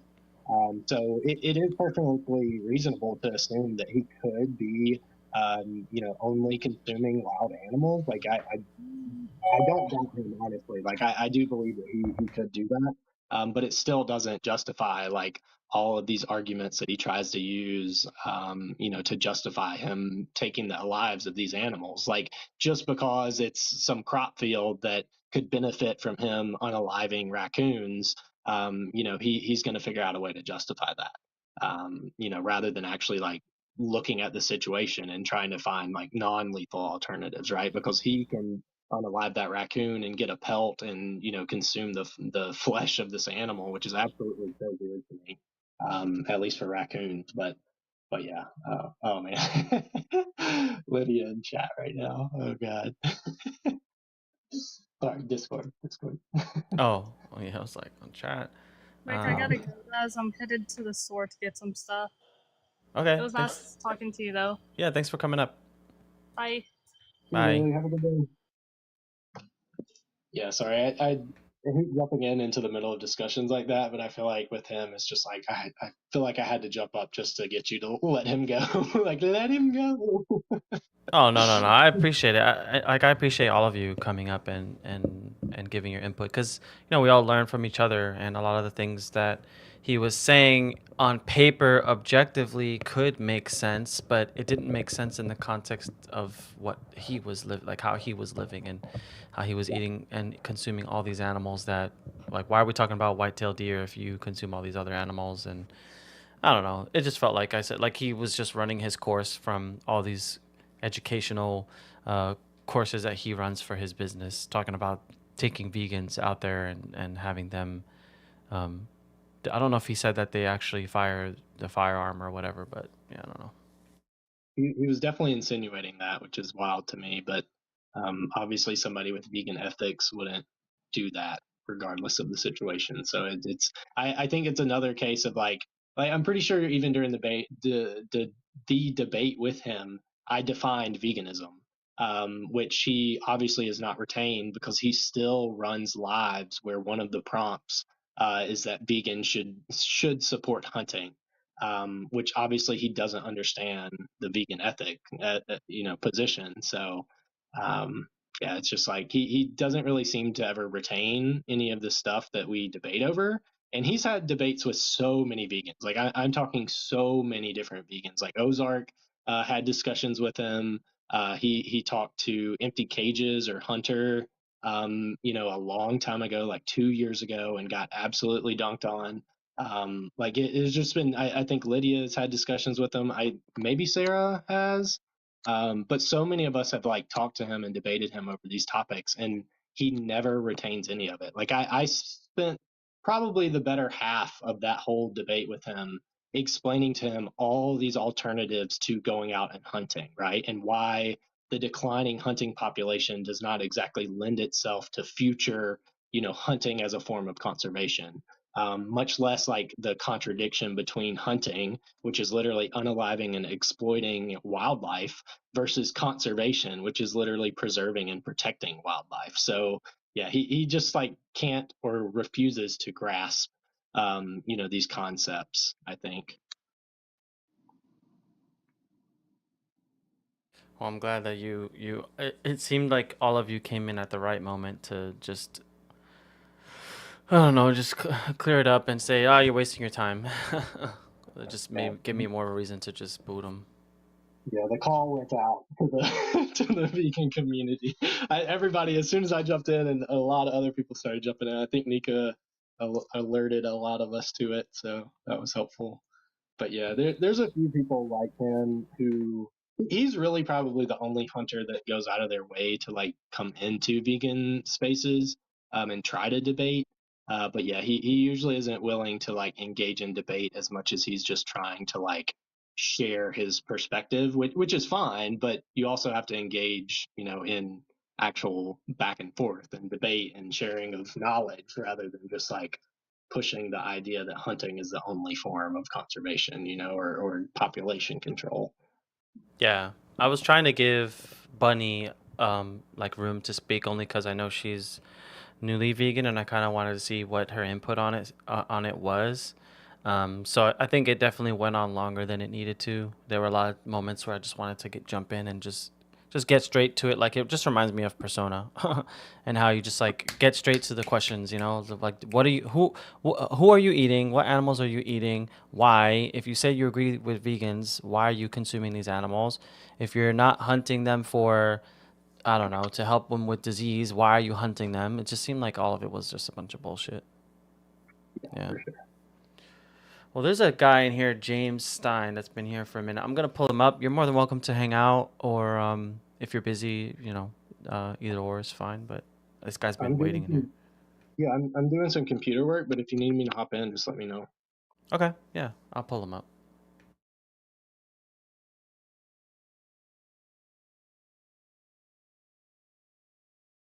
If they're even still here. Yeah, I'm not sure what it is, but I know for some reason when my mic is not muted, your audio seems fine. So I'm sure something's wrong with my audio because I know the other day you were saying you were getting feedback issues. So I still don't know how to fix that. I didn't notice it today. Oh, so But you sound fine then on your end? Like you don't hear yeah, yourself? I don't. Yeah, no, I don't hear any reverb or anything like that. It sounds fine. Oh, that's weird. I know that when my mic is unmuted, you sound like you're underwater. I don't know if the stream or the people in the live are experiencing the same thing, but when I mute myself, your audio becomes much more clear. I don't know. I guess this person left.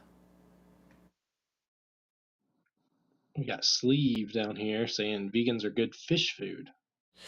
Yeah, he was in here. They were in here earlier saying save plants, eat a vegan. I'm like, save plants, stop eating animals. If you care so much about plant lives. It's like one of the biggest indicators that people don't even understand the like bare minimum about agriculture. Yeah, I mean, I guess you can't blame them. It's like what they've been taught through society and family and friends and shit. I just wish people were at least more curious. Oh, really? That's true. I didn't never heard of that. And just look it up. If people just took what we said into consideration and just did like a quick Google search and then took maybe 5 seconds to contemplate on it, I feel like they would just understand, but they just continue saying nonsense. Yeah, it's a really good way to get a good kind of read or like have a litmus test on good faith versus bad faith debaters. Like when they're presented with new information, what do they do? Yeah, you should definitely do a watch party on that debate you had with him because I'd be definitely interested to just hear about it and better educate myself on that period. Yeah, for sure. Yeah, like I mentioned, like I made him a whole like specific document that was like a simplified version of my main like hunting and conservation resource document on my website, and I made him a very specific one with like 34 studies, I think, which I were all studies that were relevant, to the vegan kind of position or non-interventionist conservation, perspective. And I gave it to him a week before the debate, and yeah, he didn't send me anything at all, even after, right? Like even after, and after I was like, hey, like I'm planning to post this on YouTube as well. I just wanted to get your permission. Like I can blur your face. etc. And he got all frustrated with me and was like, no, it's going to break a contract if you post it on YouTube. And I was like, well, can you cite the specific part of your contract that prevents me, a different person who recorded my own live that I was hosting, to not post this? And he essentially broke it down to him being concerned that it would make him look bad, make his brand look bad on YouTube. And so I was like, hey, I understand. But I'm still going to post clips and stuff on other platforms. But I do have the whole recording as well, of course. But yeah, I was kind of frustrated about that, and he seemed like, whoa, how could you like even plan to do something like that? And I'm just like, you're on a public forum, right? Like other people could be recording this too and posting it. Like I don't know what you're talking about. But yeah, it was a weird situation. Yeah. Yeah, once you open yourself to, yeah, like you said, public forum, you gotta be, you gotta be understanding that people might, now start talking about you on the internet, make content about you. I mean, like I said, the first 2 days that I went live, somebody came in here, and what was he saying? Oh, he said that scientists use mind reading machines to read the brains of plants and see that they feel pain. And then he legitimately, I blocked him completely. So he made an alt account and just made a video for me and put me in his bio. And I guess he tried to clear up what he said. And he was like, "Oh, you're right. I didn't mean, I was wrong. It wasn't mind reading. They used a polygraph test." I'm like, this is not any better. Please, I just blocked his alt account. But even me, a nobody, somebody found me on the lives and decided to make a video about me. So I mean, you gotta be willing to accept that that's gonna happen. Yeah, for sure. Yeah, I think Lydia's right. Like if he's worried about breaking a contract, like he shouldn't be having these discussions in public. Like if you are worried about making yourself look bad, then don't put yourself in a position where you're gonna potentially look bad. Like if it's just so frustrating to me. Like, dude, like if you're concerned about saying something silly that's gonna reflect on some brand contract you have, then you shouldn't be on public lives talking to vegans who are like literally going to make you look bad. Like that's absolutely crazy to me. But I'm trying to be respectful. Like I don't want to ruin his career over some silly stuff he said or anything like that. But also like I feel like obviously it's my right to be able to do what I want with that recording. But I'm not gonna like hold it over him or anything. But also like it's a thing, like yeah, he specifically like targets vegans. Like he's been doing this for years. Like it's so weird. Yeah, I mean, I feel like I've had a couple people like that. Like it feels like they try to find like new people in the space and then try to almost turn them, because Yeah. he's not the first that I've had in here that somebody else has come up, or like one of the other vegans have come into my life and said, "Oh God, you're dealing with this person. Like, I hope you're ready." Yeah. Yeah, I remember Hunter Empty Cages sent me when I told him that I was having the debate with him with Hunting Appalachia. He sent me his old video, and it was literally just like running name the trait, right? And like, what's the difference between your dog Ethan and this deer that I want to eat? And Ethan literally broke down. It was just like, yeah, I don't know, and just like basically conceded that way. And it's like, okay, so he's like, you literally like have no ethical standing on this thing, but he still wants to argue with vegans.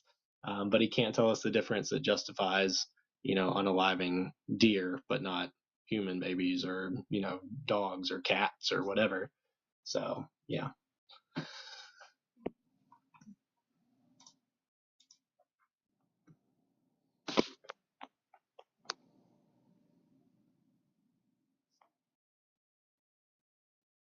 The Shapiro experience. Yeah. Yeah, that is a common tactic, I guess. Oh yeah, I never thought about it in that way. I mean, I've learned in life to never take what somebody says at face value, regardless who they are. If I hear something and they say something to me, and even if it makes sense, I always do my research if it's something that is important. So I think everybody should do that, but Yep. not everybody does that, unfortunately. But Tom Peck is a new vegan, but you said you were having troubles. I don't know if anybody answered your question earlier about what you just recently went vegan and what you were having a hard time with. But yeah, there's so many vegans in here that you can definitely ask, and they'll be willing to help.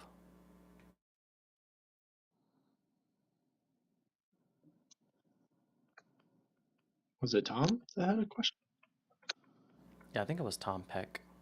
Yeah, new to veganism, new-ish. Yeah, he's been around our community for quite a while. He's a former pig farmer who's actually transitioned away from pig farming into plant farming. Oh, well, hot damn. Okay. Yeah, no, I think Tom was newish again. Yeah, I think Tom, like many of us, had some of the social challenges. With actually, for it might be good for you to talk. I don't know if Tom's ever heard your situation, Sebastian, like with your partner and family and stuff. I think Tom's in kind of a similar situation, perhaps. Oh, okay. Let me see. He requested up. I didn't even notice. I was not looking. Okay, yeah, I'll pull you up. What is going on, Tom? How are you? No, I just requested up like 2 seconds before that, so you're fine. But yeah, as Ben alluded to, it's been about a year since I've started my vegan journey. I bought a small farm, which is what, besides politics, is what most of my TikTok is, with the original plan of doing a 200 pasture pig operation.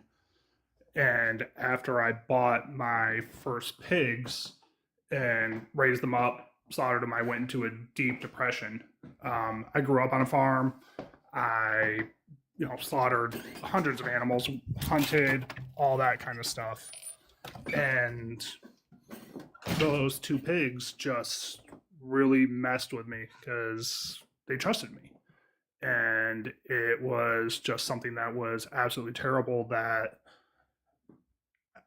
I'm going to use the old phrases I'm still trying to unlearn, but the buying them and owning them and raising them specifically for that purpose and treating them essentially like my dog and then slaughtering them just absolutely destroyed me. And so coming to TikTok, I used to be the farmer basher that would come on and just bash vegans on TikTok, and then I slowly started talking with like Andy and Cal initially, got some more information, talked, met Lydia, and then through Lydia met a ton of other vegans and have decided to just transition. My main problem is really the produce off season, where we don't have a ton of availability of vegan stuff in my area. During the season, I'm eating 80% off of my farm, so I don't have any problems there. But it's that off season that it kind of gets a little more difficult. And then I have two kids that are 5 and 8, and while they will eat pretty much anything I cook them, they still love milk, they still love their cheese and stuff like that. And I can't waste food. So that's where I just say I'm still transitioning vegan because I won't waste the half a gallon of milk I buy them every 2 weeks and the cheese things that I have. So if I start to sense that it's going to go bad, I will just eat it so that way it doesn't go bad. But pretty much beyond that, unless I'm at a friend's house and they do not cook a vegan option for me, I will eat whatever I can that is not meat based, but can't guarantee that it's not cooked with meat. So I don't know if I will ever consider myself fully vegan just for that aspect. Like I choose not to actively eat meat products, but I can't ever guarantee that it wasn't cooked with meat or beef stock or stuff like that. So I never really, at this point, will consider myself fully vegan. Right. Yeah, I mean, just because that's the most recent thing you brought up, I feel like, and I think that comes down to preference. I've even had barbecues at my house, and like friends come over that are not vegan, and they'll bring something that they want to eat, and like if it's like, in my opinion, if it's like cooked on the same grill, obviously, not with like chunks of animal flesh there that I'll just put my patty on it. But if it's like cleaned and there's like a little bit of, I guess you could say cross contamination, it wouldn't bother me too much. It's not, overall, it's not contributing to further exploitation. But, I understand exactly where you're at because there was a time where I claimed myself to be vegan, and in the same regards of my family members at the time would have like milk or donuts or pastries and things like that. Not necessarily animal flesh, but Right. um, Direct products. yeah. So and they would in the same regard be like, hey, we bought this and it's gonna go in the trash. Don't let it go to waste. And I guess you could make an argument that that's still vegan. I don't consider it because it gave them the idea that I'm okay with that when I'm not. So I think Right. to now is like, no, I'm not eating that. Don't buy it then. Don't buy it with that in mind that I'm gonna help you finish it because that's not. So, I wouldn't do that now. But when it comes to our kids, because I have a 6-year-old son and my partner has a 6-year-old daughter, um, it's more just about having conversations with them. I'm sure maybe you've had that with them, but Yeah. the more I talk with my son or my partner talks with her daughter, the more she kind of gets it, and the more that she experiments and has less of milk and cheese and eggs, the easier it is to kind of like switch over because obviously a lot of I can't speak for eggs in general, but we know that things like dairy and cheese, they have I believe it's casein that it That's a has an effect on yeah. the brain, right? So Yeah. you have like a desire to have that. And I think when it comes to food, you can build a desire for something that you weren't eating before by just having more of it. So, and I know this is anecdotal, but for me, when I started to switch to plant-based, I started to eat more grapes and bananas and kiwis. And at first, I'm like, this stinks, whatever. I want something else. But over time, your body changes, your taste buds change, and you start to crave those things. So yeah, it's not easy, man. You're at a hard part of, in life where you have kids and you have family members that are doing things that you don't agree with.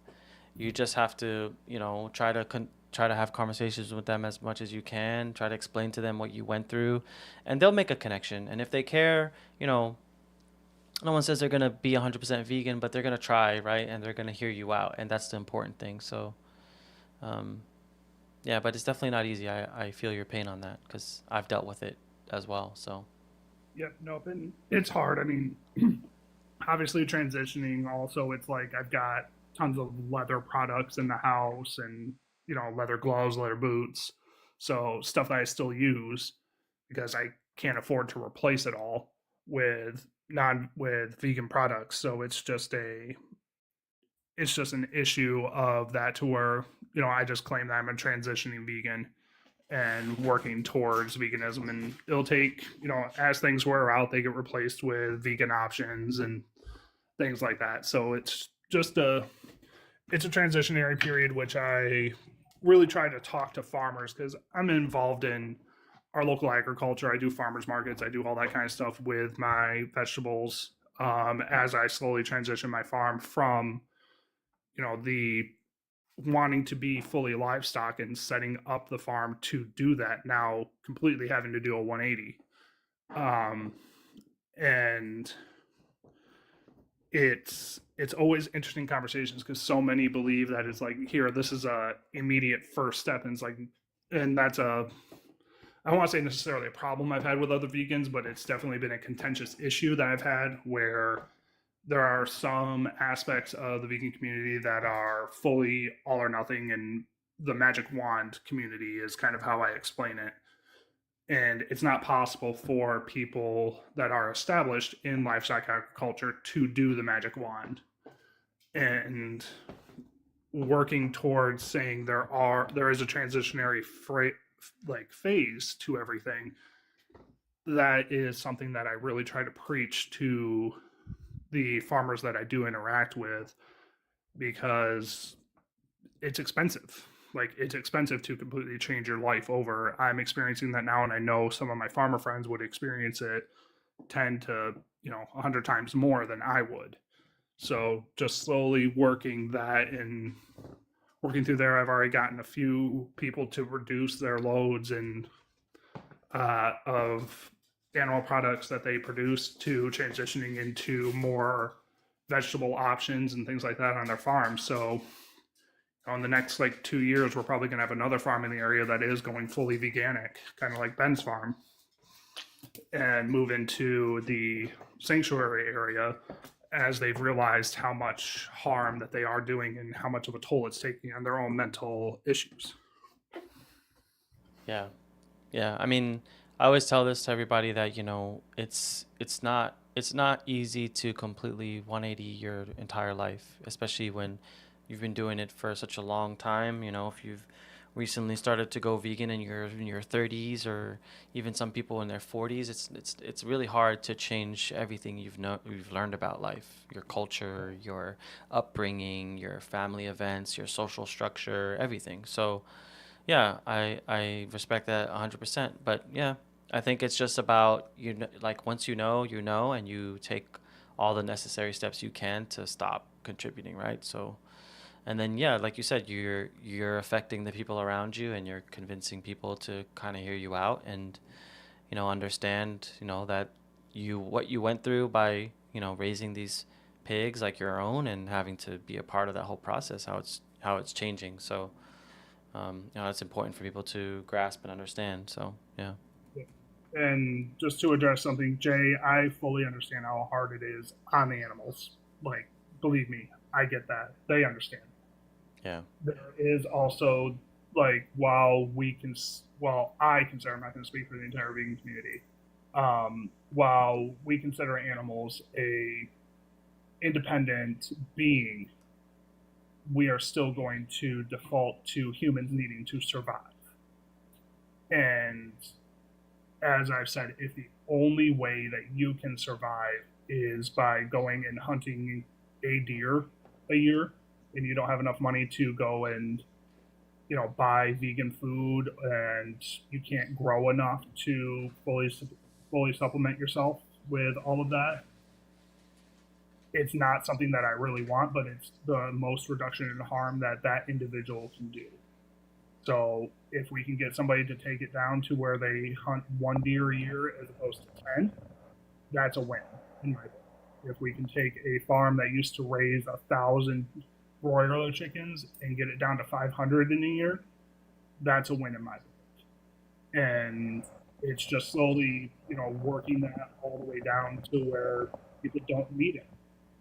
So that's the kind of transitionary phase that I'm talking about, and hopefully by working through that, we can do that, because I feel like we can easily replace 50% of our meat diet within a year to 18 months for anybody.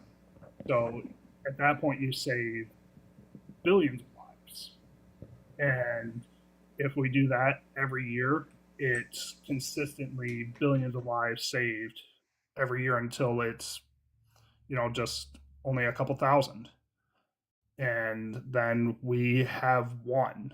So it's a process, and I don't believe that working towards the magic wand system is the best way, because then you get people like Sleeve that were in here and stuff like that are just like the only good vegan's a dead vegan.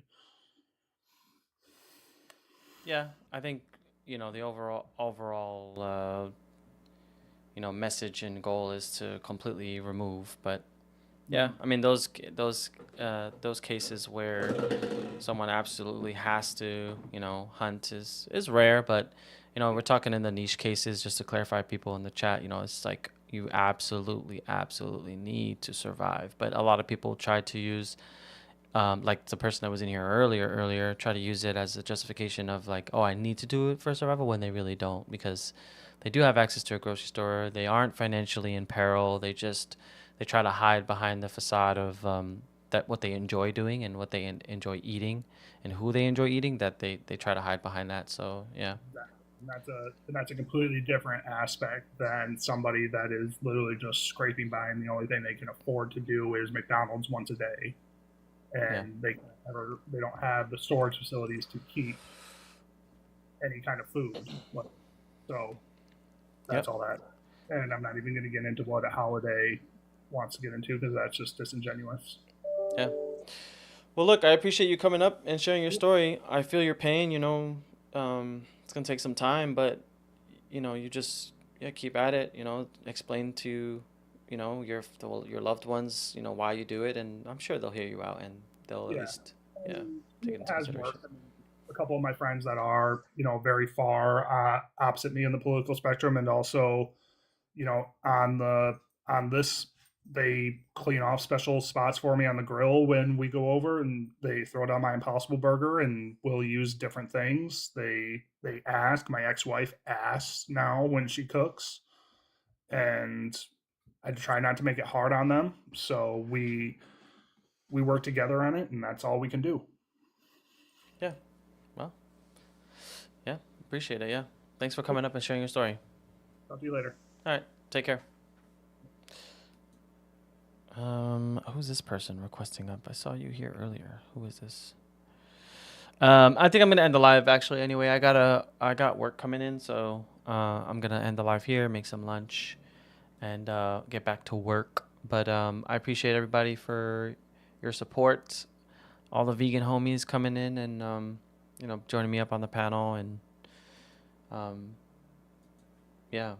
fighting for the animals. And then the putting out the bat signal and all the vegans showing up. That's cool. I always appreciate that.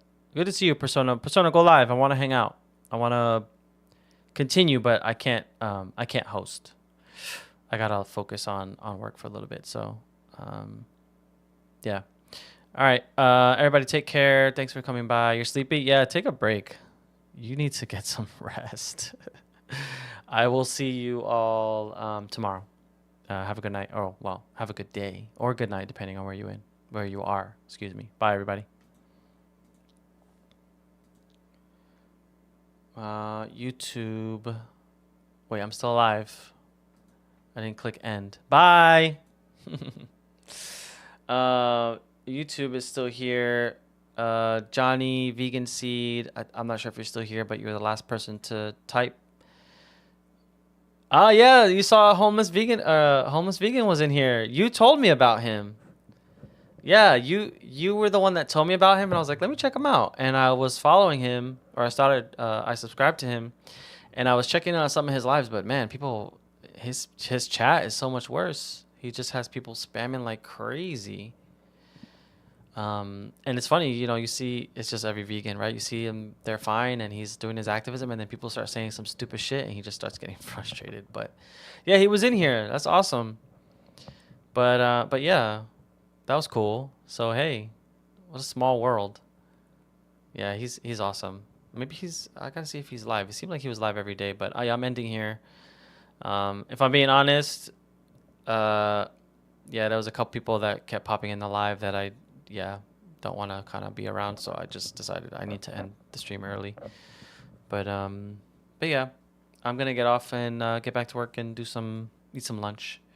Thank you for coming by, Vegan Store Later. Thank you for coming by, Johnny Vegan Seed. Thanks for coming by. I appreciate you both. Johnny, you're always in here. Martin is usually in here, but he wasn't here earlier? Yeah, he was in here earlier. And Mr. Mank, he didn't come by today, but